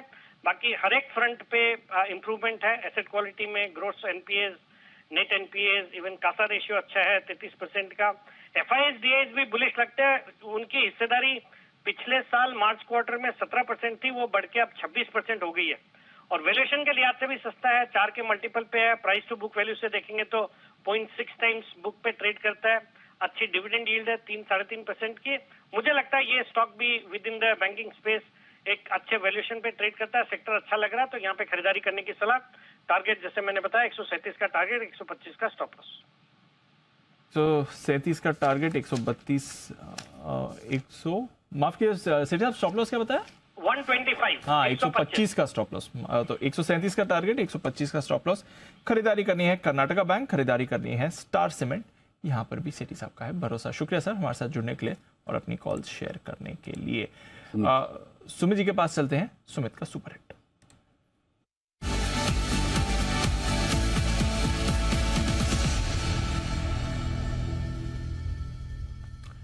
बताएं सुमित जी। दिवांशु, बाय का स्टॉक रडार पे आया है। बैंकिंग स्टॉक्स में और पीएसयू बैंकिंग स्टॉक्स में मोमेंटम बन रहा है। जो स्टॉक अभी मेरे रडार पे आया है उसका अभी भाव चल रहा है 185, 185 रुपया 25 पैसा। स्टॉक का नाम है bank of Baroda. Bank of Baroda के अंदर मोमेंटम बन रहा है। बैंक ऑफ बड़ौदा तेजी के ट्रेंड में है। बैंक ऑफ बड़ौदा के अंदर पिछले 5-7 दिनों से रोज तेजी हो रहा है और आज भी स्टॉक के अंदर तेजी देखने को मिल रहा है, जिसमें लास्ट 2 दिनों के हाई अभी जस्ट स्टॉक ब्रेक कर रहा है। बैंक ऑफ बड़ौदा के अंदर यहां से ऊपर का मूव देखने को मिलना चाहिए। 2-4 दिनों के अंदर स्टॉक में एक बढ़िया मोमेंटम बनेगा, जिसके अंदर ऊपर में पहला टारगेट बनेगा 190 रुपए का। 190 रुपए का लेवल निकलने के बाद दूसरा टारगेट बनेगा 194 रुपए का। बैंक ऑफ बड़ौदा में यहाँ पे सीएमपी पे खरीदारी करके चलने का सलाह रहेगा। 181 का नीचे में स्ट्रिक्ट स्टॉप लॉस लगाना है। जिन्होंने पोजीशंस बनाई है वो लोग 181 का स्टॉप लॉस लगा के होल्ड करें। 190 रुपए से लेके 194 रुपए तक के टारगेट जल्दी शॉर्ट टर्म में बैंक ऑफ बड़ौदा में देखने को मिल सकते हैं, तो खरीदारी करके चलने का सलाह रहेगा bank of Baroda. Bank of Baroda पर खरीदारी करने की सलाह आ रही है। पीएसयू बैंक्स आप कैसे इन्हें दूर रख सकते हैं, जबरदस्त मोमेंटम में स्पेस बना ही हुआ है। आइए श्रीकांत चौहान साहब भी हमारे साथ जुड़ चुके हैं, उनका भी करते हैं स्वागत। श्रीकांत जी गुड आफ्टरनून सर। बढ़िया एक्शन बाजार में बना हुआ है, बैंक्स की तरफ से लीडरशिप भी आ रही है। अभी सुमित जी बैंक ऑफ बड़ौदा की बात कर रहे थे, एक आरबीएल बैंक का चार्ट भी जरा आप देखें। मिड कैप बैंक्स में आज फिर से थोड़ी एक्टिविटी दिन रही है। आरबीएल बैंक भी 2-2.5% ऊपर है। क्या करना है इस चार्ट में? Deepanshu good afternoon. तो देखिए, हमें लगता है कि बिल्कुल इस मार्केट में बैंक स्टॉक्स में लगता है कि और भी तेजी बनेगी, क्योंकि वो एक अपने एक्सट्रीम लेवल्स को क्रॉस कर चुके हैं। यानी कि जो एक रेजिस्टेंस बना हुआ था, उन सभी लेवल्स को लगातार क्रॉस करते हुए ये स्टॉक्स ऊपर जा रहे हैं। आरबीएल बैंक में भी एक अच्छा खासा करेक्शन आया था अभी 2-3 दिन पहले, और उसके बाद उसमें एक रैली बनी है, जिसका मतलब ये है कि इसमें एक रिवर्सल फॉर्मेशन बन चुका है और ये स्टॉक भी एक बार 165 से लेकर 168 के लेवल्स दिखा सकता है। एक राउंडिंग बॉटम जैसा फॉर्मेशन बना है, तो करंट लेवल से भी आरबीएल बैंक को लॉन्ग करें 157, 158 में। मुझे लगता है कि यहाँ पे अगर रैली में 165, 168 के टारगेट्स अगर आने वाले हैं तो हमें स्टॉप लॉस रखना पड़ेगा एट 153। थोड़ा बड़ा स्टॉप लॉस रखें, लेकिन हमें लगता है कि टारगेट्स अचीवेबल है। बड़ा स्टॉप लॉस रखे बट टारगेट अचीवेबल है, और आरबीएल बैंक पर आपको मूव भी आती हुई दिख रही है। कई सारे कैश मार्केट के स्टॉक्स बढ़िया एक्शन में हैं, और उनमें 2 स्टॉक्स हैं इन पर्टिकुलर जहां पर रखनी है आपको नजर। एनएचपीसी और एसजेवीएन 2-3 दिनों से हम हाईलाइट भी कर रहे हैं, आज भी बढ़िया मूव आती हुई दिख रही है। एनएचपीसी आज सुबह 5% ऊपर था, अब थोड़ा मुनाफा वसूली देख रहा है ऊपरी स्तरों से। एसजेवीएन में हमने पिछले 2 दिनों में अच्छा एक्शन देखा है, आज भी करीब 2% ऊपर है। क्यों एग्जैक्टली ये दोनों स्टॉक्स साथ में चल रहे हैं, क्या हो गया है? आइए समझते हैं डेवलपमेंट्स वरुण के साथ। वरुण बताइए, सडनली एक्शन में क्यों आ गए? देखिए दीप, वैसे तो रीज़न काफ़ी सारे, और वैसे भी गर्मी पड़ रही है तो अक्सर हम देखते हैं कि बिजली की डिमांड बढ़ जाती है। लेकिन एक खबर भी आई है इन कंपनियों के लिए बेसिकली, और वो है water cess. Water cess basically होता ये है कि जो पानी का इस्तेमाल ये लोग करते हैं, खासकर जो हाइड्रो पावर जनरेट करने वाली कंपनियां होती है वो पानी का इस्तेमाल करती है, और इस पे एक सेस लगाया जाता है। वो पहले भी लगाया जाता था, उसके बाद उसको बंद कर दिया गया था। अब दरअसल ये सेस जो है फिर से लगाया जा रहा था, लेकिन ये राज्यों द्वारा लगाया जाता है। और दरअसल सेंट्रल गवर्नमेंट ने ये बोला है इन कंपनियों को कि आपको ये सेस देने की ज़रूरत नहीं है, और स्टेट गवर्नमेंट्स को ये आदेश दिए गए हैं कि आप इन कंपनियों से ये सेस जो है उसको मत वसूलो, क्योंकि ये बेसिकली वैसे भी राज्यों के ओवरऑल इसमें आता नहीं है कि आपको सेस कलेक्ट करना चाहिए। आता है तो भी सेंट्रल गवर्नमेंट के अंडर आता है, और सेंट्रल गवर्नमेंट वैसे भी चाहती नहीं है कि इस सेस को कलेक्ट किया जाए। और आपको याद होगा कुछ दिनों पहले जब हिमाचल प्रदेश का बजट आया था, तब उन्होंने कहा था कि उनके पास करीब करीब 172 हाइड्रो पावर प्लांट्स है, और इन सबको कहा गया था कि आपको वाटर सेस देना होगा। इससे हिमाचल प्रदेश सरकार जो है करीब 4000 करोड़ के आसपास जुटाना चाहती थी। इनफैक्ट जितने भी जहाँ हाइड्रो पावर जनरेट होता है वहाँ पे खासकर अगर आप देखेंगे तो वाटर सेस दिया जाता था। इनफैक्ट पिछले ही साल फर्स्ट हाफ FY23 में एनएचपीसी ने खुद ने करीब 59 करोड़ के आसपास का वाटर सेस जो है उसका भुगतान किया था। और अगर हिमाचल प्रदेश का ये जो वाटर सेस लागू हो जाता तो जाहिर सी बात है ये सारी कंपनियां जो है उनको ये अतिरिक्त वाटर सेस जो है वो देना पड़ता। लेकिन अब क्योंकि सेंटर का ये आदेश आ चुका है कि आपको वाटर सेस नहीं देना चाहिए और स्टेट्स को बोला गया कि वाटर सेस ना ले, तो इसका फ़ायदा जो है इन कंपनियों को मिलेगा। और इसके लिए ये खबर जो है वो एक राहत की खबर है। इसके लिए आप देख रहे हैं कि एनएचपीसी और एसजेवीएन खासकर दोनों कंपनियां जो कि हाइड्रो पावर में है वहाँ पे खासकर आपको तेज़ी जो है वो इस खबर के बाद देखने मिल रही है। और वैसे भी अगर आप देखेंगे दीप, इसके अलावा हम देखते हैं कि इस मौसम में बिजली की खपत जो है वो भी बढ़ जाती है, तो थोड़ा बहुत रीज़न वो भी है, लेकिन बड़ा रीज़न जो है वो है वाटर सेस, जो खबर आई है उसका इम्पैक्ट देखने मिल रहा है। तो वाटर सेस नहीं लग रहा है? नहीं लगेगा। ओके, और आप कह रहे हैं एसजेवीएन करोड़ का एनएचपीसी ने पिछले बार फर्स्ट हाफ में 60 करोड़ के आसपास 59 करोड़ दिए थे, उसमें भी 51 करोड़ जो है वो Q2 FY23 में दिए थे। तो अगर आप समझो, अगर उसी रन रेट को मैं गिनूं तो जाना ही था, और गर्मियों में तो ज्यादा होती है बिजली, तो जाहिर सी बात है आपका सेस भी ज्यादा जाता। और हिमाचल प्रदेश सरकार तो 4000 करोड़ जुटाना चाहती थी इससे। तो आप सोचो कितनी बड़ी राहत की खबर है इन कंपनीज के लिए। बड़ी राहत की खबर आ रही है, इसलिए नो वंडर सडनली इनकी परफॉर्मेंस में हम चेंज भी देख रहे हैं, और 2-3 दिनों से एक्शन में भी है। आज सुबह हम बात भी कर रहे थे, सुमित जी ने भी एनएचपीसी एसजेवीएन पर अपने व्यूज भी दिए हैं। तो नजर रखिए, ये पावर स्पेस से दोनों काउंटर्स काफी एक्टिव हो रहे हैं, और स्पेसिफिकली इन दोनों के लिए ही ये बड़ा ट्रिगर बनते हुए दिखा है। ओके, रखेंगे इन पर नजर। आइए कुछ और स्टॉक्स पर रखनी है नजर। वोल्टास पर बड़ा क्रैक आते हुए दिख रहा है। श्रीकांत जी, एक बार जरा वोल्टास का भी चार्ट देख लें। नतीजों के बाद 5.5% का कट, ऑलमोस्ट 6% का कट इस समय हो चुका है। एक बार धर्मेश जी से भी राय लूंगा इस पर, बट श्रीकांत जी एक बार पहले चार्ट देख लें सर वोल्टास की। बिल्कुल, तो देखिए यहाँ पे जो वीकनेस बना है वो एक क्लियरली इंडिकेट कर रहा है कि शायद ये स्टॉक 770 740 के भी लेवल्स दिखा सकता है, क्योंकि कल के क्लोजिंग के मुकाबले आज की जो ओपनिंग थी वो गैप डाउन की ओपनिंग थी, काफी अच्छे वॉल्यूम्स भी हुए हैं, और रिजल्ट भी देखे जाए तो वो भी उतने अच्छे नहीं थे। और टेक्निकल फॉर्मेशन भी यही इंडिकेट करता है कि यहाँ से एक बार 770 775 के लेवल्स मिनिमम देखने मिल सकते हैं। तो करंट लेवल से राय यही रहेगी कि अगर कोई भी पोजीशन है तो उसमें से एग्जिट करें। 30-35 रुपए की और गिरावट आपको आती हुई दिख सकती है। अगर पोजीशन है तो एग्जिट करने की राय आ रही है श्रीकांत जी की तरफ से। धर्मेश जी, नंबर्स वैसे तो एक्साइटमेंट बहुत था, एसी स्टॉक्स, वोल्टास, गर्मी का सीजन है, एक्सपेक्टेशन थी कि सेल्स अच्छी रहेंगी, सेल्स उनकी ज्यादा खास नहीं थी, और ऑपरेशनली तो कमजोरी थी सर। एबिटा मार्जिन्स दोनों में आपने गिरावट देखी है, कोई राय वोल्टास पे? जी बिल्कुल दीपांशु, देखिए 3-4 फैक्टर्स हैं यहाँ। एक तो जो सेल्स की बात थी, तो जो अनसीजनल रेनफॉल हुआ था फरवरी में, मार्च में, उस कारण से इनके सेल्स में गिरावट आ गई थी। वो सारे मैनेजमेंट से सिर्फ वोल्टाइज नहीं, ये सारे इस सेगमेंट में जितने भी कैटर करते थे सबके साथ ये देखने को मिला था। और उन्होंने ये सामने से जो इनके डीलर्स हैं उन्होंने बोला कि था कि सेल्स गिर गया है। हालांकि अप्रैल महीने से ये सेल्स में पिकअप आई है, और मैनेजमेंट का ये मानना है कि by the time June and होता है, ये क्वार्टर जब होता है, तो जो लॉस्ट सेल्स था मोर और लेस वो रिकवर कर जाएगा। हालांकि वो बहुत क्लियर थे ये कहने में कि वो पूरा का पूरा जो लॉस हुआ है सेल का मार्च और फेब के महीने, वो रिकवर नहीं हो पाएगा। जहां तक नतीजों का सवाल है, देखिए मार्जिन जरूर कम आया है, 6% के आसपास है एबिटा मार्जिन इस क्वार्टर का, बट सिक्वेंशियली वो बढ़ता हुआ रहा है। अराउंड 5-4-2 के हिसाब से ये 6 का अच्छा मार्जिन है। लास्ट ईयर के हिसाब से ओवरऑल 7 के सामने ये जरूर 5% का मार्जिन कम लगता है for the full financial year. और एक कैच पॉइंट ये भी रहा था कि लास्ट ईयर इन्होंने इनका ओवरसीज का कॉन्ट्रैक्ट था 243 करोड़ का, जो कि खारिज करना पड़ा है इनको। उसके कारण जो जिनके साथ कॉन्ट्रैक्ट था उन्होंने बैंक गारंटी का इनकैश कर लिया है। So as an exceptional loss उन्होंने फुल ईयर के प्रॉफिटेबिलिटी में 243 करोड़ दिखाया है। सो नेट प्रॉफिट काफी घट के आ गई है उस चक्कर में। हालांकि कंपनी का मानना है कि वो इसको परस्यू करेंगे, कोर्ट में केस करके ये पैसा रिकवर करने की कोशिश करेंगे, ये मैनेजमेंट का कहना है। ओवरऑल अगर आप देखिए तो नतीजे उतने भी खराब नहीं है, टॉप लाइन 10% से बढ़ के आया है, और आने वाले समय में इनका जो इनपुट प्राइस प्रेशर था वो कम रहेगा, तो मार्जिन इंप्रूव भी होनी चाहिए। ऑलमोस्ट 6.5 से 7% के आसपास का एनुअलाइज मार्जिन मिलना चाहिए। सेल्स इज नॉट ग्रेट, वहां पर अराउंड 8 to 9% के ही आप ईयर ऑन ईयर ग्रोथ देख सकते हैं। तो इस गिरावट में एज अ ट्रेडिंग बेट मुझे लगता है कि it's a good entry time. आप 810 के आसपास ये भी ट्रेड कर रहा है, 750 से 810 के बीच में इसको एक्टिवेट कर सकते हैं। 900 से 950 के आसपास का प्राइस टारगेट बनना चाहिए दिवाली तक में। ओके, तो यह है आपके लिए वोल्टास, जिस पर रखे नजर। आने वाला समय अच्छा रह सकता है, हालांकि Q4 की परफॉर्मेंस अच्छी नहीं है, वो तो क्लियरली दिख रहा है, नंबर्स में भी दिख रहा है और अभी आपको चार्ट्स में भी दिख रहा है। आइए एक कॉल आ रहा है श्रीकांत जी की तरफ से, बिगुल BTS डबल टी का।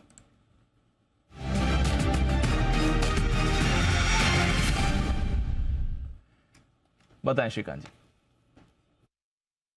बिल्कुल, तो देखिए हमें लगता है कि यहाँ पे जैसे भी थोड़ी देर पहले हमने बात की थी पावर स्टॉक्स के ऊपर, तो वहां पे ही लगता है कि कुछ ना कुछ और एक्शन बनेगी, बिकॉज टाटा पावर या बाकी जितने भी रिलेटेड स्टॉक्स है, टोरेंट पावर, उन सभी में एक्शन बनते जा रहा है।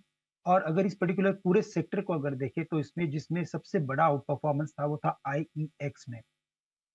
अच्छी रैली हमने देखी, एक स्पेक्टेकुलर रैली देखी, उसके बाद एक टाइम वाइज करेक्शन आना चाहिए था, वो टाइम वाइज करेक्शन मुझे लगता है कि आ चुका है। शायद ये 152 से लेकर 150 के अंदर थोड़ा और कुछ 1 या 2 दिन का वक़्त निकाल सकता है।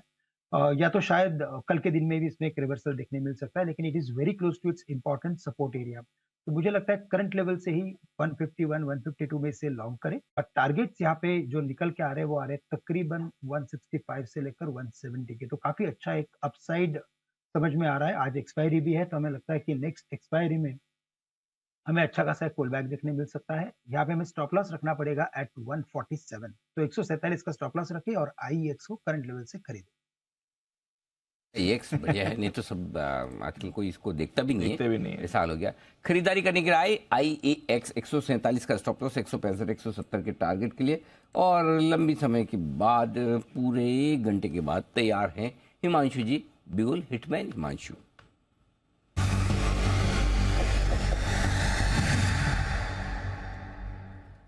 हिमांशु जी लेट कैसे हो गए? काम काफी चल रहा है पड़ोस में, क्या कोई खास वजह? नहीं Anil ji, let good afternoon to you. पहले तो हाँ जी अनिल जी, पहला जो स्टॉक पिक किया था, सिलेक्ट किया था, वो कतार में पीछे रह गया। हाँ, और दूसरा उसके बाद फिर एक्सपायरी के चलते थोड़ा सा लैकलस्टर मूवमेंट है, तो अभी एक स्टॉक अच्छा लग रहा है, मूवमेंट जिसमें आने की बताएं उम्मीद है। बताएं। Anil ji, mid cap IT stocks में आज एक अच्छी खरीदारी देखने को मिल रही है और यहाँ पर कोफोर्ज के नंबर्स जिसके आज सुबह आए थे, स्टॉक सुबह से एक रेजिस्टेंस पर रुका हुआ था जो कि लगभग 4015 4020 की थी, और उसको टुवर्ड्स क्लोज पिछले 15-20 मिनट में स्टॉक ने निकाला है। तो मुझे लगता है कोफोर्ज में BTST करके चला जा सकता है। मे फ्यूचर्स लगभग 4035 4038 के आसपास के हैं, यहाँ पर 4015 का स्टॉप लॉस लगाएं। 4120 से 4150 ये दो टारगेट्स मेरा ऐसा मानना है कि कोफोर्ज में कल तक आते हुए नजर आ सकते हैं। पक्का यही खरीदना है हिमांशु जी? हाँ अनिल जी, अब तो रिजल्ट्स आ गए तो ऐसा कोई वॉलेटिलिटी एक्सपेक्टेड नहीं है। अच्छा एक चीज बताओ, चलो रिजल्ट तो आ गए, हिमांशु जी भी और बाकी हमारे एक्सपर्ट किसे iPad किस किस को चाहिए फ्री में, बिना पैसे का iPad? को एंकर भी वोट कर सकते हैं सर। दीप को चाहिए, हिमांशु जी को वैसे तो अनिल जी है, पर एक और मिल जाए तो चलेगा। हाँ, हिमांशु जी, कुणाल, दीप, श्रीकांत जी भी आ गए लिस्ट में, बोले सब ले रहे हैं, मिलो। अब जिन जिन को नहीं चाहिए उनमें है बंसल जी, धर्मेश जी, वागे साहब और सुमित जी।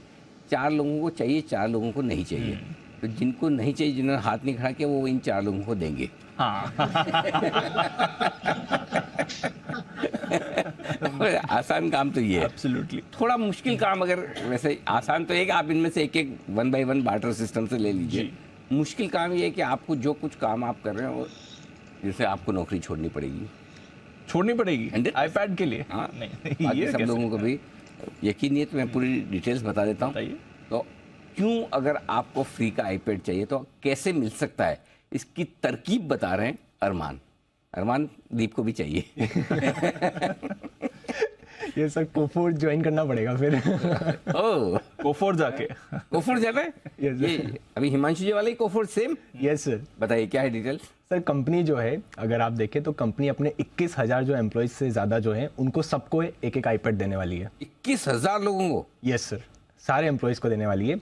उसका रीजन क्या है? क्योंकि अगर आप देखें कंपनी ने जो $1 बिलियन का जो रेवेन्यू जो अचीव करा है, उसके उपलक्ष्य में, उसकी खुशी में कंपनी अपने सारे एम्प्लॉयज को एक एक iPad दे रही है। अच्छा। और इसी कारण आपने देखा कि कोफोर्ज की आय बढ़ी है, पर फिर भी आपको मुनाफे में 50% की गिरावट आती हुई दिखी, क्योंकि 80 करोड़ का जो है ये $1 बिलियन का जो उन्होंने अचीव करा है, उसके लिए जो ये खर्चा है उसके लिए ये करने वाले हैं। और इसी के साथ साथ अगर आप देखेंगे तो लगभग, अगर आप देखें कि इनके इसके अलावा भी कुछ एक मुश्त घाटा था, जिसमें आप अब बात करेंगे ADR लिस्टिंग का लगभग 54 करोड़ का घाटा था, और इसके साथ 132 करोड़ का जो कुल घाटा आता हुआ दिखा है, जिसमें एक सबसे बड़ा घाटा यही है जो 80 करोड़ का, जो इनको iPad में खर्चे के लिए उसके लिए। तो फिर तो स्टॉक बढ़ना चाहिए, देखो 2% बढ़ा सही। और हिमांशु जी में एम्प्लॉयज को अगर कोई फायदा पहुंचाए कंपनी, तो वो तो पॉजिटिव ही लेना चाहिए मार्केट को, है कि नहीं? ये बड़ी चीज है, हर एम्प्लॉय को, हर एक एम्प्लॉय को, हर लेवल के लिए उस पर ये अच्छी 21,000 एम्प्लॉयज को iPad, 21,000 से ज्यादा। वाह क्या बात है। ये तो आई थिंक सर ये डायरेक्ट एप्पल से शिपमेंट आया होगा। इतने सारे iPad तो कोई बेचेगा मुश्किल है। धर्मेश जी, आपकी विशेष टिप्पणी इस पर? बिल्कुल नहीं जी, देखिए ये तो कंपनी का कॉन्फिडेंस दिखता है बिजनेस पर, और अपने एम्प्लॉयज के साथ उनके जो संबंध है वो काफ़ी मजबूत होते हैं। और इस तरीके का अगर जेस्चर जब कंपनी के मैनेजमेंट से आता है तो प्रोडक्टिविटी भी बढ़ती है। तो कहीं ना कहीं ये ओवरऑल काफ़ी अच्छा है कोफोर्ज के लिए। आईपैड के लिए तो अच्छा है ही, एप्पल की कमाई तो बढ़ने ही वाली है इससे।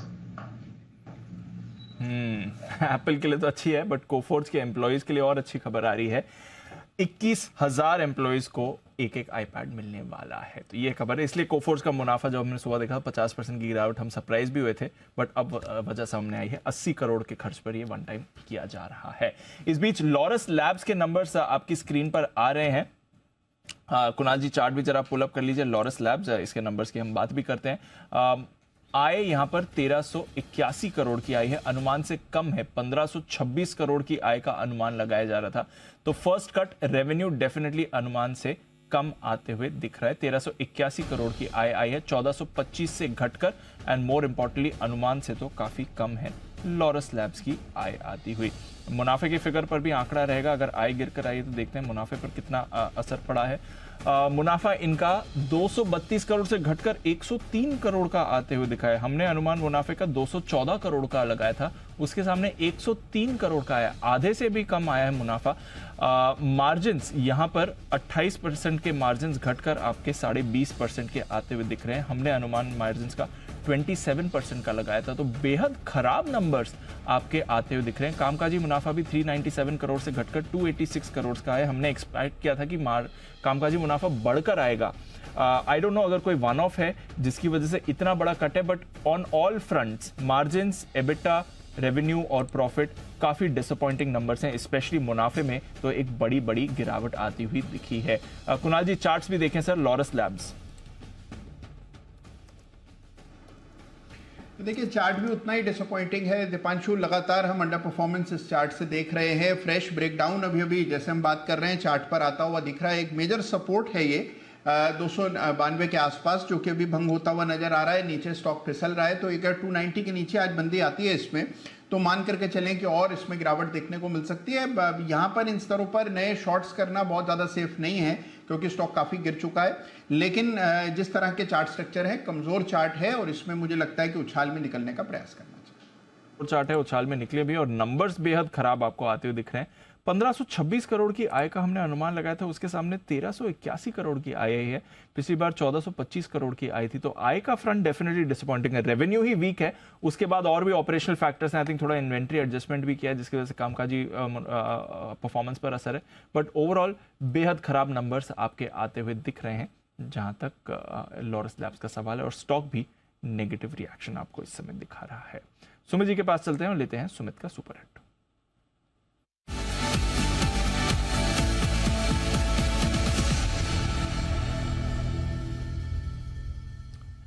बताएं सुमित जी।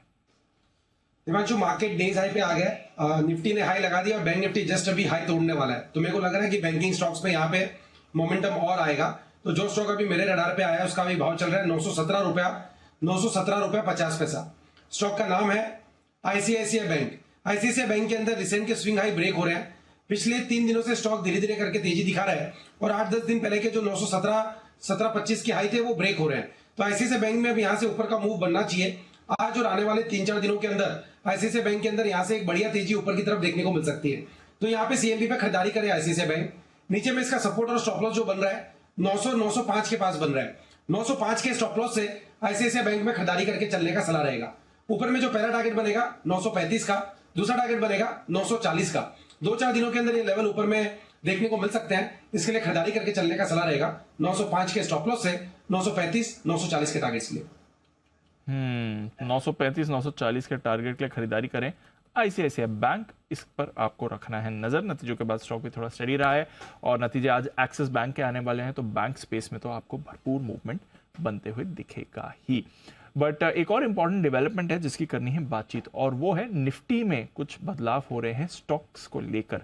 इंडेक्स नहीं बदल रहा है, ना ही इंडेक्स कॉन्स्टिट्यूएंट्स बदल रहे हैं, बट एक मेथोडोलॉजी बदल रही है एनएससी की, और वो है डीमर्जर को लेकर। अगर निफ्टी कंपनियों के डीमर्जर में डीमर्ज होता है, तो उसके बाद क्या कंपनी निफ्टी का हिस्सा बनी रहेगी या नहीं, इस पर क्या नए नियम जारी किए गए हैं, आइए जानते हैं आशीष के साथ। आशीष बताइए क्या बदलाव किया गया है? दीपांशु, इससे पहले मैं आपको बता दूं कि जैसे ही कंपनी डीमर्जर अनाउंस करती थी, धीरे धीरे अगर आप देखें तो इंडेक्स से बाहर निकलने की उसकी तैयार हो जाती थी, एंड जैसे ही डीमर्जर होता था कंपनी बाहर निकल जाती थी और इंडेक्स के जो फंड्स थे उसके आउटफ्लोज यहाँ पर देखने को मिलते थे। अब बड़ा इंपॉर्टेंट डेवलपमेंट ये हुआ है और इंडस्ट्री के कंसल्टेशन के बाद ये निर्णय लिया गया कि अगर आप देखें तो जो डीमर्ज जो स्पिन ऑफ कंपनी होगी अब वो भी इंडेक्स का हिस्सा बनेगी, लेकिन प्रोवाइडेड है कि सिर्फ 3 दिन तक रहेगी। और इसमें एक और रूल है कि अगर प्राइस डिस्कवरी के माध्यम से अगर इसकी होती है, और ये एक्सचेंज के ऊपर डिपेंड करता है कि पहले दिन प्राइस डिस्कवरी होती है कि नहीं, प्राइस डिस्कवरी होगी तो ही इंडेक्स का पार्ट होगी, नहीं तो नहीं होगी। और खास बात यह है कि 3 दिनों के लिए इसे इंडेक्स में शामिल किया जाएगा, यानी जो स्पिन ऑफ कंपनी है वो भी इंडेक्स का पार्ट होगी। और अगर इन 3 दिनों में से लगातार 2 दिन तक सर्किट देखने को मिलते हैं तो फिर और 3 दिन के लिए इसकी अवधि को एक्सटेंड कर दिया जाएगा, लेकिन ये मैक्सिमम 3 दिन ही है।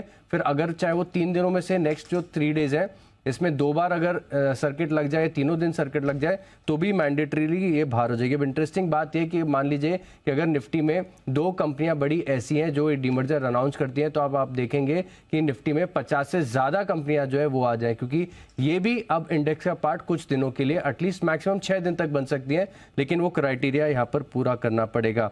इसके चलते अगर आप देखें तो 30 अप्रैल के बाद से ये जो नए नियम है वो लागू हो जाएंगे। और इसकी चर्चा इसके लिए भी हो रही है जैसे कि रिलायंस के लिए हो रहा है, तो रिलायंस का ऑल्टरनेट, क्योंकि रिलायंस को अगर आप इंडेक्स से बाहर निकालेंगे तो 10% वेट वाला अगर कोई स्टॉक है तो इसका रिप्लेसमेंट भी आपको ढूंढना होगा। सिमिलरली आप जैसे एक एग्जांपल के तौर पर बता रहा हूँ कि HUL जैसी बड़ी कंपनी है, SBI है, L&T है, इन्हें अगर आप आगे जाकर कभी इंडेक्स से बाहर निकालते हैं तो इनका रिप्लेसमेंट है ही नहीं बाजार में। इसके चलते इस मेथोडोलॉजी को अपनाया गया है और 30 अप्रैल से लागू हो जाएगी। ओके, तो 30 अप्रैल से ये लागू होगी, यानी कि 30 अप्रैल यानी कि 2 दिन बाद ही। तो चलिए ये है, अब आगे चलते हुए आपके लिए एक्शन होता हो। अनिल जी बहुत बहुत बधाई सर। धन्यवाद धन्यवाद धन्यवाद आपको भी। आपको 43,000 के पार निकलता हुआ बैंक निफ्टी और 17,900 के पार निकलता हुआ निफ्टी, ये है आपके लिए दमदार एक्शन वाला मामला। 3 महीने बाद बैंक निफ्टी पर ये लेवल आया। 24 जनवरी को आखिरी बार आप यहाँ पर थे। 2 महीने बाद निफ्टी पर आप 17,900 पर आए हैं। 21 फरवरी को आखिरी बार आप यहाँ पर थे।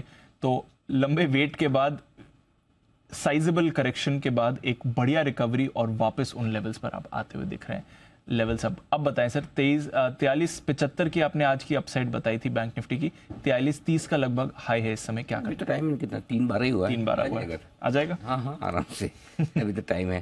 17,925 के आसपास निफ्टी भी पहुंच रहा है। 43,075, 150, 200, 250 ये 4 टारगेट है ऊपर के आज के लिए निफ्टी के लिए और बैंक निफ्टी के लिए। और निफ्टी 17,925 और उसके बाद 17,975। एक और रिजल्ट अभी मैंने देखा, बहुत ही एक बार जरा उस रिजल्ट को फिर से खींचा जाए। लॉरस लैब्स जरा नंबर कुछ ज्यादा खराब, बहुत ज्यादा खराब है, बहुत ज्यादा। हम वही निकालने की कोशिश कर रहे हैं अगर कोई एक्सेप्शनल एडजस्टमेंट। नहीं एडजस्टमेंट के बगैर वैसे on the face of it तो बहुत खराब है। रेवेन्यू ही डीग्रोथ करके आया है। रेवेन्यू डीग्रोथ और कामकाजी मुनाफा जिस तरह से, और कोविड के बाद तो इस स्टॉक की हालत ही खराब हुई। तो थोड़ा बहुत अगर ढंग का प्रदर्शन कोविड से मेरे ख्याल से तो स्टॉक 250 रुपये की तरफ तेजी से बढ़ रहा है। ऐसा हाल है। कंसोलिडेटेड आय आपकी घट कर आ रही है। ऐसी कंपनियां ही फार्मा सेक्टर को बदनाम करती है। मुनाफा आधे से कम हो गया सर। हाँ, मुनाफा आधे से कम हो गया। कल इसमें आप पक्के डाउनग्रेड्स देखेंगे, ब्रोकर्स की तरफ दमदार डाउनग्रेड्स आएंगे। तो किसी के पास लॉन्ग पोजीशन है तो बहुत सावधान रहें, स्टॉप लॉसेस जरूर रखें। और सबसे बड़ी बात, ये खराब नंबर्स इसमें दीप है ना, कोई एक्सेप्शनल आइटम नहीं है। ऑपरेशनली परफॉर्मेंस इतनी खराब है कि क्या कहें हम। तो ये बहुत ही खराब नंबर्स आते हुए दिख रहे हैं। आई थिंक ये कोई बड़ी बात नहीं है। स्टॉक इवेंचुअली अब 250 सवा 200 रुपये की रेंज तक मिल जाता हुआ दिखे, ऐसा मेरा मानना है। मुझे तो बहुत बहुत खराब है। खराब ये नंबर्स देखकर और स्टॉक का मूवमेंट देखकर थोड़ा सा डर लग रहा है जिन लोगों के पास लॉरस लैब है। कोई चार्ट्स पर या फंडामेंटली विशेष टिप्पणी अगर लॉरस लैब पे करना चाहता तो मुझे बताएं, नहीं तो फिर मैं आप में से किसी न किसी को सवाल तो मैं तो पूछ ही लूँगा मेरी चॉइस से। लेकिन कभी कभी क्या होता है, किसी का हाथ जमा होता है ना कि भाई मैंने चार्ट्स इसको बहुत अच्छे से देखे हुए हैं या मेरी फंडामेंटल है। आप में से कोई जरा बताइए मुझे। ओके, कुणाल जी और सुमित जी दोनों का तो मंदी वाला मामला है। सुमित जी को चांस दिया जाए पहले। हाँ सुमित जी बताएं सर। अनिल जी देखिए, ये स्टॉक पे एक टैगलाइन दिया था, अगर आपको याद होगा तो, कि ये स्टॉक में अब कोई रस बचा नहीं है, तो लॉरस को अब लेने का कोई मतलब नहीं बनता। ये 440 450 के आसपास इसमें सेल भी दिया था और तब से ये कंटिन्यूसली गिर ही रहा है। तो स्टॉक के नाम में रस, लेकिन स्टॉक में कोई रस बचा नहीं है। श्रीकांत जी बताएं सर। तो अनिल जी देखिए, जिसके अगर फंडामेंटल्स देखेंगे तो एक बात काफी क्लियर थी कि जो इसके जो इम्पोर्टेंट जो दो बड़े ड्रग्स थे, एक रिलेटेड था कोविड से और एक दूसरा जो रिलेटेड था वो था रिलेटेड टू HIV, जो काफी इनफैक्ट देखा जाए तो एक डिमांड में थे बिटवीन 2020 से लेकर 2021 या 22 तक। लेकिन अभी इन दोनों के सेल्स ऑलमोस्ट यानी कि 90% गिर चुके हैं और इसी वजह से इस पर्टिकुलर कंपनी में हमने एक बड़ा सेल ऑफ देखा है। बाकी भी उसके पास ड्रग्स है, उसके पास काफी अच्छी लिस्ट है, लेकिन जो जहां से सबसे बड़ा एक जो सेल्स आ रहा था इस पर्टिकुलर कंपनी के लिए, उन्हीं दो कंपनीज में उन्हीं दो ड्रग्स में काफी बड़ी दिक्कतें हैं और इसी वजह से इसका सेल्स गिरे हुए हैं और हमें लगता है कि अभी भी इसमें थोड़ा और वक्त लगेगा इसको बॉटम आउट होने के लिए, तो थोड़ा हमें लगता है कि इसे वक्त देना चाहिए। कि तो ये है आपके लिए मामला लोअर स्लैब में थोड़ा ढीला होता दिख रहा है। अभी तो देखते हैं कल का दिन भारी पड़ेगा, क्योंकि जिस तरह की परफॉर्मेंस है उसको देखते हुए कई सारे FIs के थोड़े से मूड खराब होने की पूरी संभावना दिखती है। बिल्कुल वागले साहब के लिए वागले का वंडर।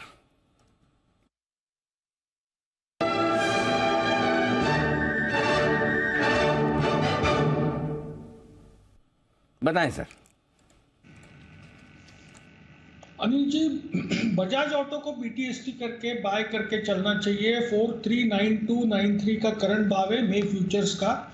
मुझे लगता है जैसे ये 4400 ब्रेक करेगा, इसमें एक 100 रुपए की मूव आएगी और वो कल के दिन में ही आनी चाहिए। एक राउंडिंग बॉटम पैटर्न, एक पुराना वीकली हाई इसने ब्रेक किया है, तो ये मूव कंटिन्यू होगी, कल अच्छी मूव आनी चाहिए। आपका स्टॉप लॉस 4360 का होना चाहिए, 30 रुपए की रिस्क होगी। 4500 का टारगेट टाइम फ्रेम कल तक का। ओके, तो 4500 के टारगेट के लिए खरीदारी करें बजाज ऑटो। ये है आपके लिए वागले साहब की तरफ से कॉल। हिमांशु जी के पास चलते हैं, हिटमैन हिमांशु।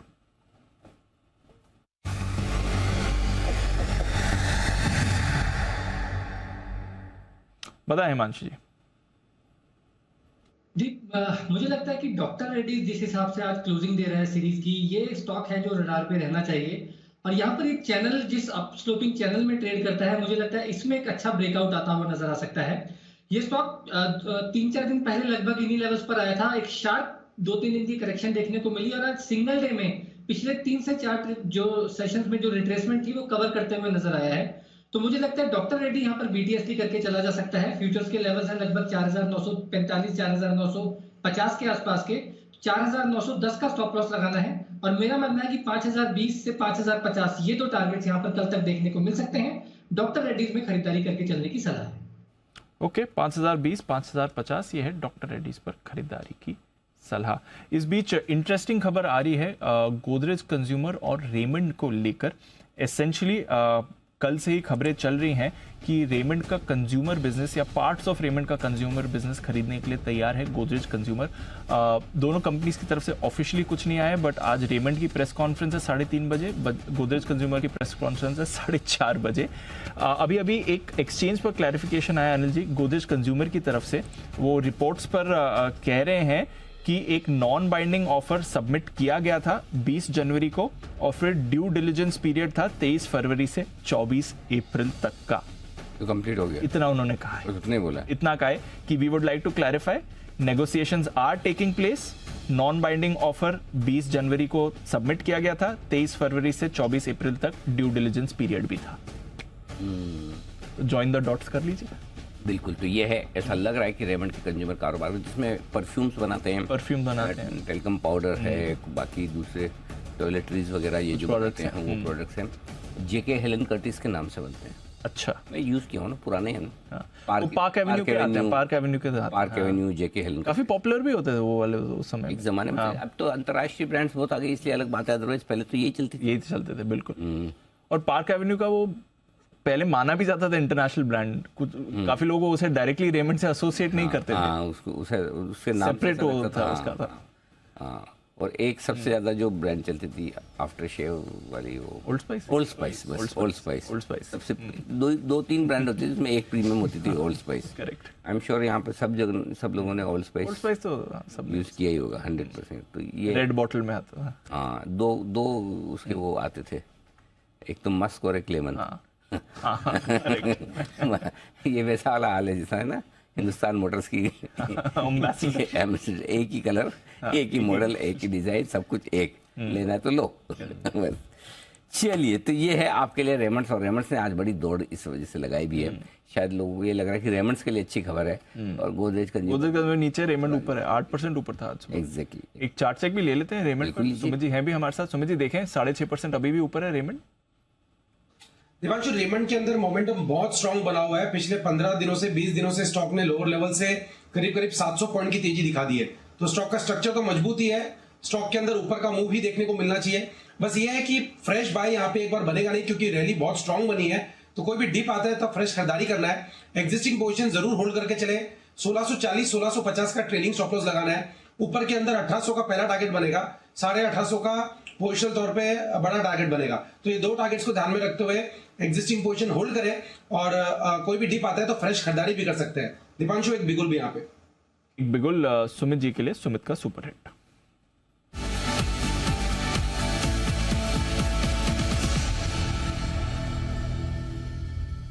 बताएं सुमित जी। दिपांशु, बैंकिंग स्टॉक्स में ही मोमेंटम बन रहा है। 43,000 के ऊपर बैंक निफ्टी अब आ चुका है। तो ऐसा लग रहा है कि बैंक निफ्टी और बैंकिंग स्टॉक्स में यहां से आने वाले दिनों में एक बढ़िया मूव ऊपर की तरफ देखने को मिलने वाला है। तो जो बैंकिंग स्टॉक अभी मेरे रडार पे आया, उसका भाव चल रहा है 54 रुपए 10 पैसे, 54.10। स्टॉक का नाम है J&K bank, Jammu and Kashmir bank. ये स्टॉक के अंदर ब्रेकआउट है। रिसेंट के स्विंग हाई ब्रेक हो रहा है, मल्टीपल रेजिस्टेंस ब्रेक हो रहा है। स्टॉक लास्ट 3 से 4 महीने के हायर लेवल पे आ चुका है। मेरे को ऐसा लग रहा है कि J&K बैंक के अंदर यहां से मोमेंटम बढ़िया बनने वाला है, और 10 से 15% का मूव आने वाले दिनों में J&K बैंक में देखने को मिलने वाला है। जिन्होंने पोजीशंस बनाए वो लोग होल्ड करें, क्योंकि जस्ट अभी ब्रेकआउट आया है। यहाँ पे फ्रेश खरीदारी करें। स्टॉक का जो नीचे में चार्ट्स के ऊपर सपोर्ट बन रहा है वो 51 रुपए का है, यानी स्टॉप लॉस और रिस्क रिवॉर्ड रेशियो भी यहाँ पे बढ़िया बैठ रहा है। 51 के स्टॉप लॉस से खरीदारी करके चलने का सलाह रहेगा। ऊपर में पहला टारगेट 60 रुपए का बनेगा, दूसरा टारगेट 62 रुपए का बनेगा। तो खरीदारी करें J&K बैंक 51 के स्टॉप लॉस से 60 से 62 के टारगेट्स के लिए। रुकने के नाम नहीं ले रहे हैं PSU बैंक्स इन पर्टिकुलर, और J&K बैंक भी आपको जबरदस्त मोमेंटम में दिख रहा है। 60 और 62 के टारगेट्स। आइए 3:20 लेते हैं अनिल जी की फाइनल मार्केट स्ट्रेटजी।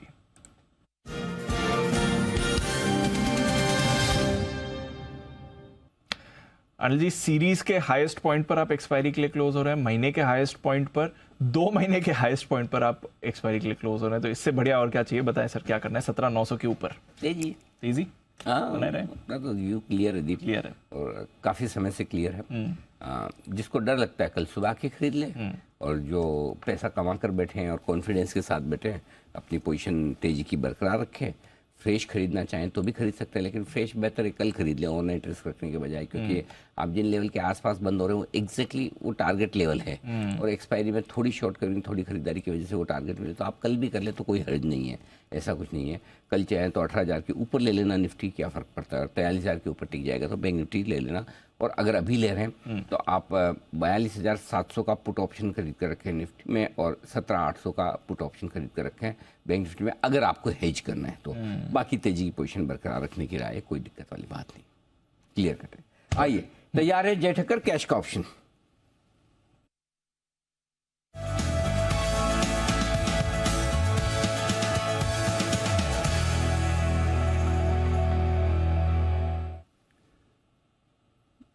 स्वागत है आपका जय, बताएं कौन सा ऑप्शन ट्रेड किया जाए? Bank Nifty. Very good afternoon to you Anil ji, and good afternoon to you Deep. Anil ji, खरीदना है 4 मई की एक्सपायरी का 17,950 के स्ट्राइक का कॉल ऑप्शन निफ्टी का अनिल जी, जो अभी 79 पर ट्रेड कर रहा है। इसको खरीदे। यहाँ पे जो अनिल जी स्टॉप लॉस निकल कर आ रहा है दैट विल बी एट 42। सो 79 पर खरीदे, 42 पर स्टॉप लॉस रहेगा।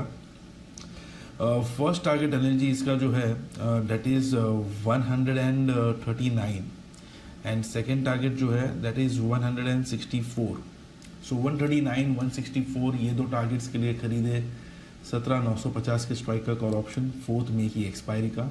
एक बढ़िया ब्रेकआउट निफ्टी में 17,850, 900 ये दो लेवल्स के ऊपर आया। इनफैक्ट 17,875 तक के लेवल्स तो एक्सपेक्ट कर ही रहा था मॉर्निंग में। ये 900 के भी पार निकला है, which is very good. Although adjusted closing around 900 के आसपास आ सकती है, but that is also quite positive I would say. Going forward 18,100, 135 ये लेवल्स हमें देखने मिल सकते हैं पोजिशनली नेक्स्ट वीक तक, बट इमीडिएटली यहाँ से 18,000 18,050 ये लेवल्स देखने मिल सकते हैं। अब 17,800 850 की जो रेंज है डाउन साइड में, that will act as a very crucial support range. ये है आपके लिए जय की तरफ से 17,950 की कॉल खरीदने की राय। मोमेंटम बढ़िया है जैसा अनिल जी कह भी रहे हैं। आइए एक कॉल श्रीकांत जी की तरफ से BTST।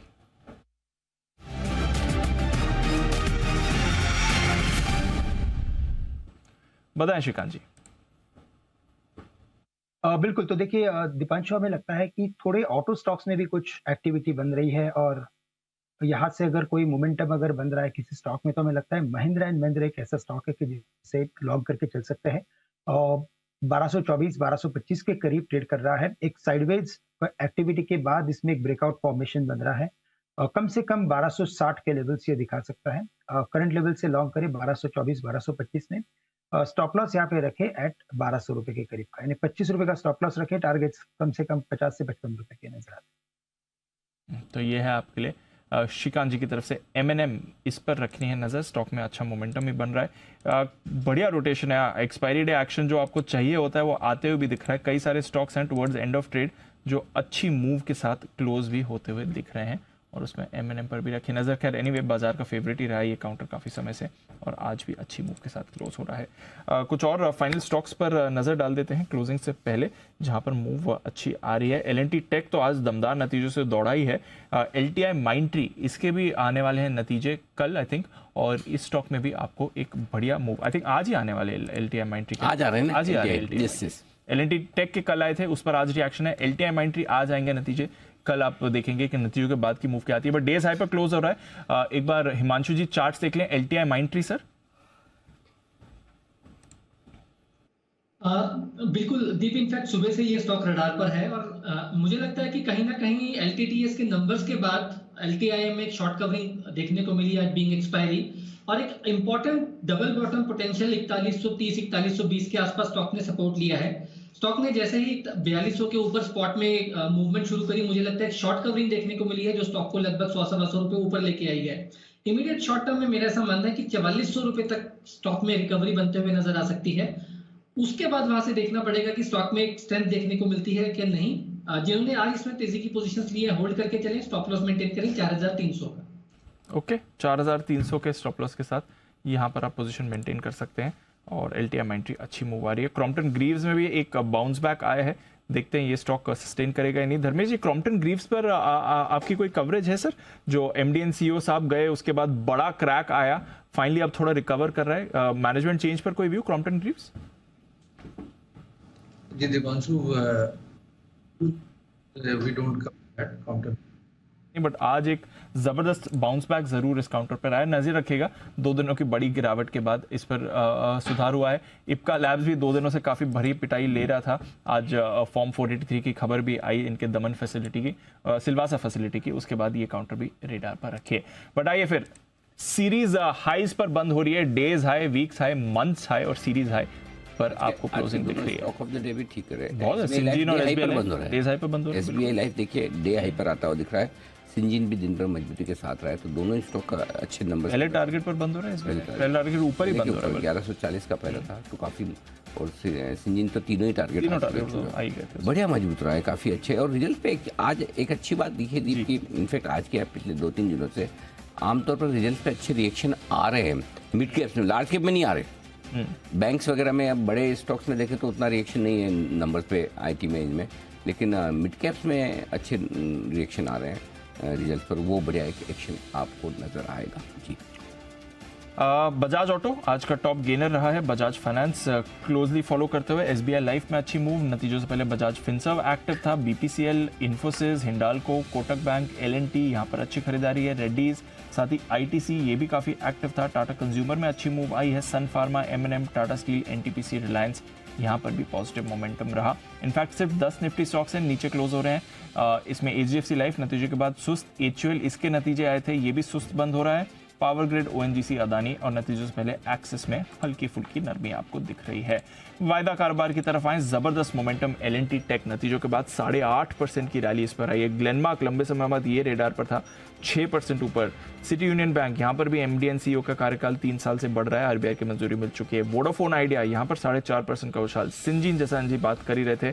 कोफोर्ज, यहाँ पर भी नतीजे थोड़े सुस्त दिखे थे बट वन ऑफ की वजह से था, उसके अलावा अच्छी मूव आ रही है। अपोलो टायर्स अच्छा एक्शन। इंटेलेक्ट डिजाइन यहाँ पर तड़गी मूव। एमएनएम फाइनेंस, यूपीएल, गोदरेज प्रॉपर्टीज और बजाज फिनसर्व इस पर रखिए नजर। गोदरेज कंज्यूमर डील आ सकती है रेमंड के साथ, आज नजर रखिए 2% नीचे। वोल्टास नतीजों के बाद 6.5% का कट इस पर दिखा है।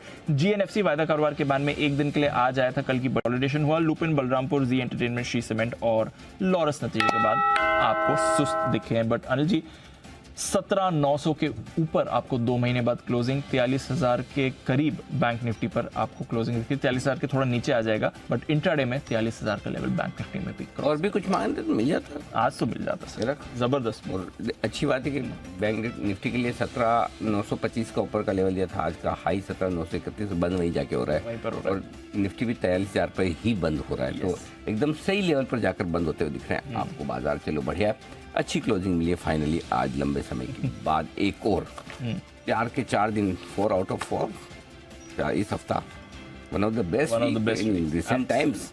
और सबसे बड़ी बात, आज जो जिस तरह की क्लोजिंग दी, कल बस एक खाली एक ग्रीन में चाहिए क्लोजिंग कल।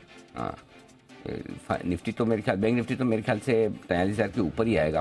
तो अगर वीकली क्लोजिंग 43,000 के ऊपर मिल जाए और यहाँ 18,000 के ऊपर मिल जाए तो कहने ही क्या। और सबसे बड़ी बात ये दीप की अब फोकस ही आपको अगले हफ्ते से कैश मार्केट के स्टॉक्स में कर देना है। वैसे भी अपन 10 दिन से बात कर ही रहे, 7-8 दिन से जब कंसोलिडेट कर रहा था कि अब कैश के स्टॉक्स में आ जाएगी, वहाँ से तो रनअप आ ही रहा है। अब और आगे बढ़ेंगे, चलिए बढ़ाते हैं इसी को आगे और देख लेते हैं आज शाम का क्या है कार्यक्रम। हर बार की तरह आज एक्चुअली मुझे आज बहुत ज़्यादा फीलिंग है ना, शुक्रवार वाली आ रही है ना। हाँ, कोई खास वजह पता नहीं है सब, तो बार ऐसा लग रहा है सोमवार की जगह कल छुट्टी हो, ऐसा फील आ रहा है। 4 डे वीक नहीं, मतलब मैं आ रहा हूँ ऐसा, आप ये मत समझना कि कहीं अनिल जी माहौल बना रहे से हिंट दे रहे हैं। ना नहीं, बिल्कुल भी ऐसा हिंट बन लीजिए, आ रहा हूँ कल। कुणाल जी की तरह। हाँ, ऐसा कुणाल जी की तरह मैं हिंट नहीं देता, वो कुणाल जी बंसल जी को देते होंगे, मैं तो आ ही रहा हूँ, ऐसा फील आ रहा था। लेकिन गुरुवार को, अच्छा जैन साहब नहीं है ना शो में, इसलिए मेरे को गुरुवार नहीं लग रहा। गुरुवार को दोपहर में जैन साहब होते तो अपने को पता है बात दुनिया की शो, उसके लिए वो तैयारी रखते हैं और उनका पार्टिसिपेशन उनको पता है मस्ट है। नोट्स लेते हैं। हम बोलते हैं एक स्टोरी कौन सी पसंद आई, वो 2-3 से कम के बारे में बोलते नहीं है। तो आइए आज का हमारा खास शो बात दुनिया की शाम 4:30 बजे मिस नहीं करना है, और मिस नहीं करना है उससे पहले उन खबरों पर नजर भी डाल देना है। आपको कौन सी पसंद आ रही है खबर, जरा एक झलक देख लीजिए। जापान का हंसता खेलता शहर क्यों हुआ वीरान? अंतरिक्ष में जाकर एक डायरेक्टर ने बनाई अनोखी फिल्म। दुनिया में मौजूद एक ऐसी जगह जहां धरती और आसमान से बरसती है आग। एक ऐसी मछली जो हवाओं में करती है सैर। अब केचुए करेंगे इंसानों का इलाज।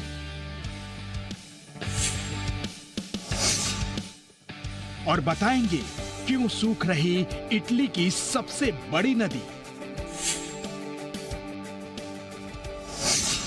देखिए बात दुनिया की आज शाम 4:26 पर सिर्फ जी बिजनेस पर। जापान का एक शहर क्यों हो गया वीरान, अंतरिक्ष में फिल्म की शूटिंग, धरती और आसमान दोनों जगह से बरसती आग और हवा में उड़ती हुई मछली, वाओ। केंचुए करेंगे आप सबका इलाज। आप सब इंसान हैं, अपने आप पे डाउट न करें, इंसानों का इलाज करेंगे। और इटली की नदी सूखने की कहानी, ये आज की हमारी कुछ स्टोरीज, इसके अलावा भी है। इनमें से किसी, आप में से किसी को बहुत बड़ी उत्सुकता हो रही है इसके बारे में, तो मुझे बताएं जी। कुणाल जी। अनिल जी, सबसे अच्छी मुझे जो लगी अनिल जी वो ये है कि अंतरिक्ष में फिल्म बन रही है। तो अनिल जी मैं फिर सोचने में लग गया कि अनिल जी अंतरिक्ष में अगर मान लीजिए शो होने लगे हमारा, तो अनिल जी कितना अच्छा होगा। सब एस्ट्रोनॉट के कपड़े पहन करके अनिल जी शो कर रहे होंगे। तो अनिल जी ऐसा भी हो सकता है नहीं जी आने वाले समय में। और वैसे भी अनिल जी एलॉन मस्क तो लगे हैं अंतरिक्ष की यात्रा को सस्ता बनाने में। नहीं, शो से ज्यादा दूसरी इंपॉर्टेंट चीज है अंतरिक्ष में। एक तो ये कि आप हम सब लोग बहुत खुश हो जाएंगे जी, और आशु जी हो जाएंगे बहुत दुखी। क्यों? लॉ ऑफ ग्रेविटी, कोई शेयर नीचे आएगा ही नहीं। हर शेयर का दाम ऊपर ही ऊपर नीचे खींचेगा कौन शेयर के भाव को? बात सही है। तो अंतरिक्ष वाला आइडिया अच्छा लगा शो करने का। हर अंतरिक्ष में स्टॉक के दाम ऊपर ही ऊपर चलते हैं। ये क्या बोलते आइडिया? 100% आपका आइडिया मंजूर है। मुझे लगा कि आर के बैनर में जाकर कोई फिल्म बनाने के मूड में कुणाल जी राकेश जी है कि आर के बैनर के तले हम भी फिल्म की शूटिंग करेंगे, लेकिन फिर भी शो वाला आइडिया भी बुरा नहीं है। तो चलिए, अंतरिक्ष में शूटिंग करना चाहते हैं कुणाल जी। ओके, इसके अलावा भी ये ढेर सारी खबरें हैं जो आपको आज देखने को मिलेगी। मिस मत कीजिएगा पूरा का पूरा एक्शन बात दुनिया की 4:30 बजे। इसके अलावा भी बहुत कुछ है आज शाम को आपके लिए। और ये कहते हैं, आमतौर पर कहते क्या, हमसे तो करवाया भी गया है दीप, बहुत करवाया गया है। मतलब लटकने से हाइट बढ़ती है और बोलते कि हाँ वो तो ठीक है, बोलते भारी सामान उठाने से हाइट बढ़ना रुक जाता है। ये नहीं सुना है? ये कम सुना है? अरे भारी सामान, हाँ ये कम सुना है, लेकिन ऐसा मतलब ये लटकने वाली बात तो लटकने से बढ़ती, ये तो पेरेंट्स बताते हैं। और भारी सामान उठाने से ये बच्चे कहते हैं भारी सामान उठाएंगे तो हमारी कम हो जाएंगे। तो और लटकने वाली तो पेरेंट्स।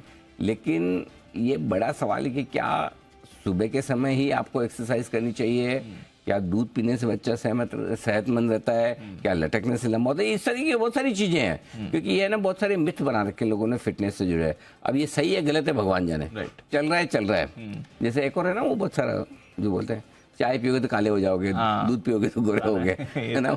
वो तो खैर चलो मम्मी है ना बच्चों को दूध पिलाने के लिए बहाने बना के वो समझाती। बट ये सारी जो इस बातें ना, इनके ऊपर आज शाम को 6 बजे हमारा विशेष शो है, आपकी खबर आपका फायदा। बढ़िया। फिटनेस फैक्ट वर्सेस मिथ, क्या सही है क्या गलत है, इन पर हम बड़ी इंटरेस्टिंग चर्चाएं करेंगे। और इस पर होगा हमारा एक्सपर्ट्स का पूरा पैनल। डॉक्टर अरुण चोपड़ा साहब होंगे, जाने माने कार्डियोलॉजिस्ट, फोर्टिस एस्कॉर्ट्स हॉस्पिटल से। डॉक्टर गौतम बंसाली साहब सीनियर फिजिशियन बॉम्बे हॉस्पिटल से हैं। और डॉक्टर पूनम सिदाना पीडियाट्रिशियन है वो सीके बिरला हॉस्पिटल की, जो हमारे साथ जुड़ेंगे और वो बताएंगे फिटनेस को लेकर क्या है बातें सही और क्या है ऐसे हवा में गोली। ये है आज का हमारा आपकी खबर आपका फायदा शाम का 6 बजे का शो। एमफी के ताजा आंकड़े बता रहे हैं कि अधिकतर इंडेक्स फंड ने पिछले 3 साल में औसत से 25% से ज़्यादा के रिटर्न दिए हैं, लेकिन इनमें से बहुत सी स्कीम्स का प्रदर्शन अपने बेंचमार्क इंडेक्स से खराब रहा है। ऐसे में क्या इंडेक्स फंड में निवेश की स्ट्रेटेजी सही होनी चाहिए और पोर्टफोलियो में एक्टिव और पैसिव कैसा मिक्स रखें, इसी पर होगी हमारी बातचीत शाम 6:30 बजे।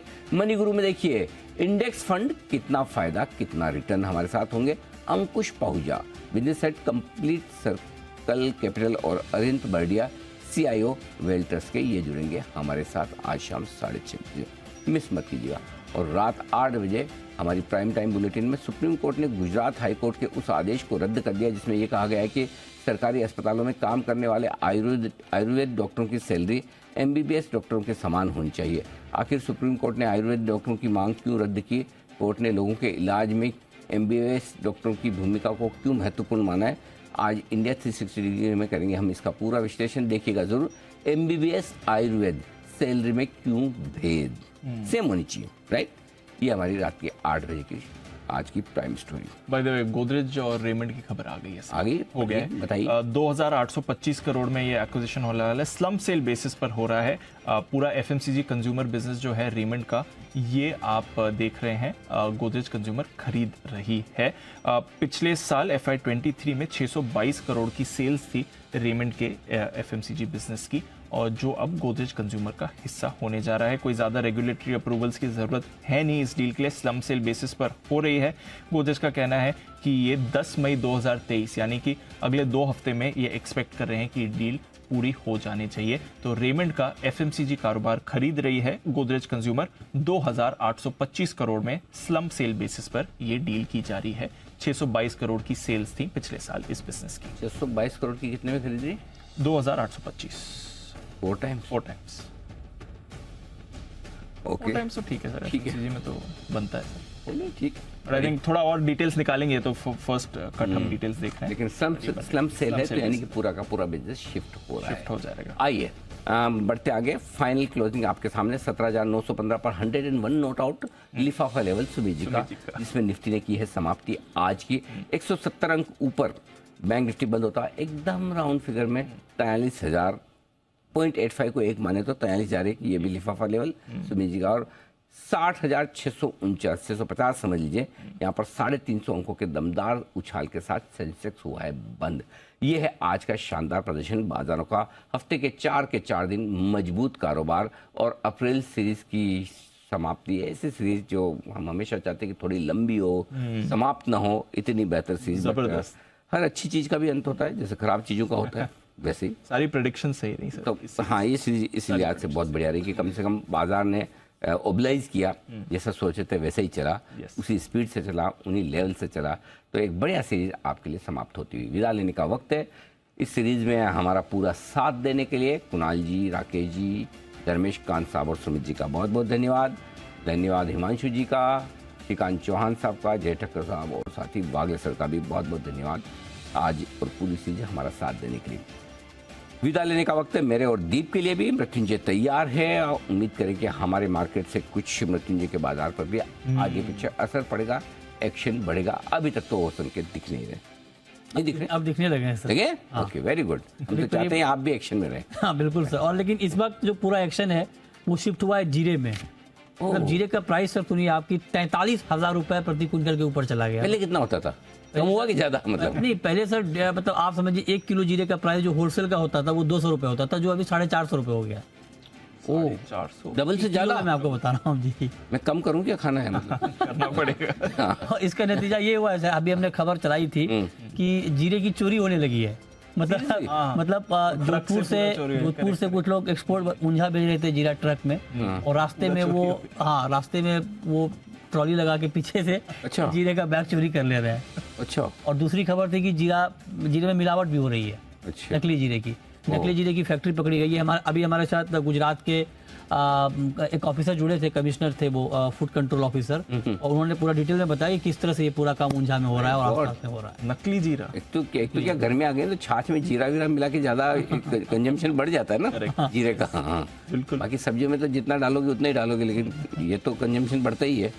मतलब इतनी डिमांड है जीरे की? इतनी डिमांड पर जबरदस्त। क्या बात। तो रिकॉर्ड तेजी, आज 2400 रुपए ऊपर है जीरे का भाव। एक झटके में 6% दाम बढ़ गए हैं।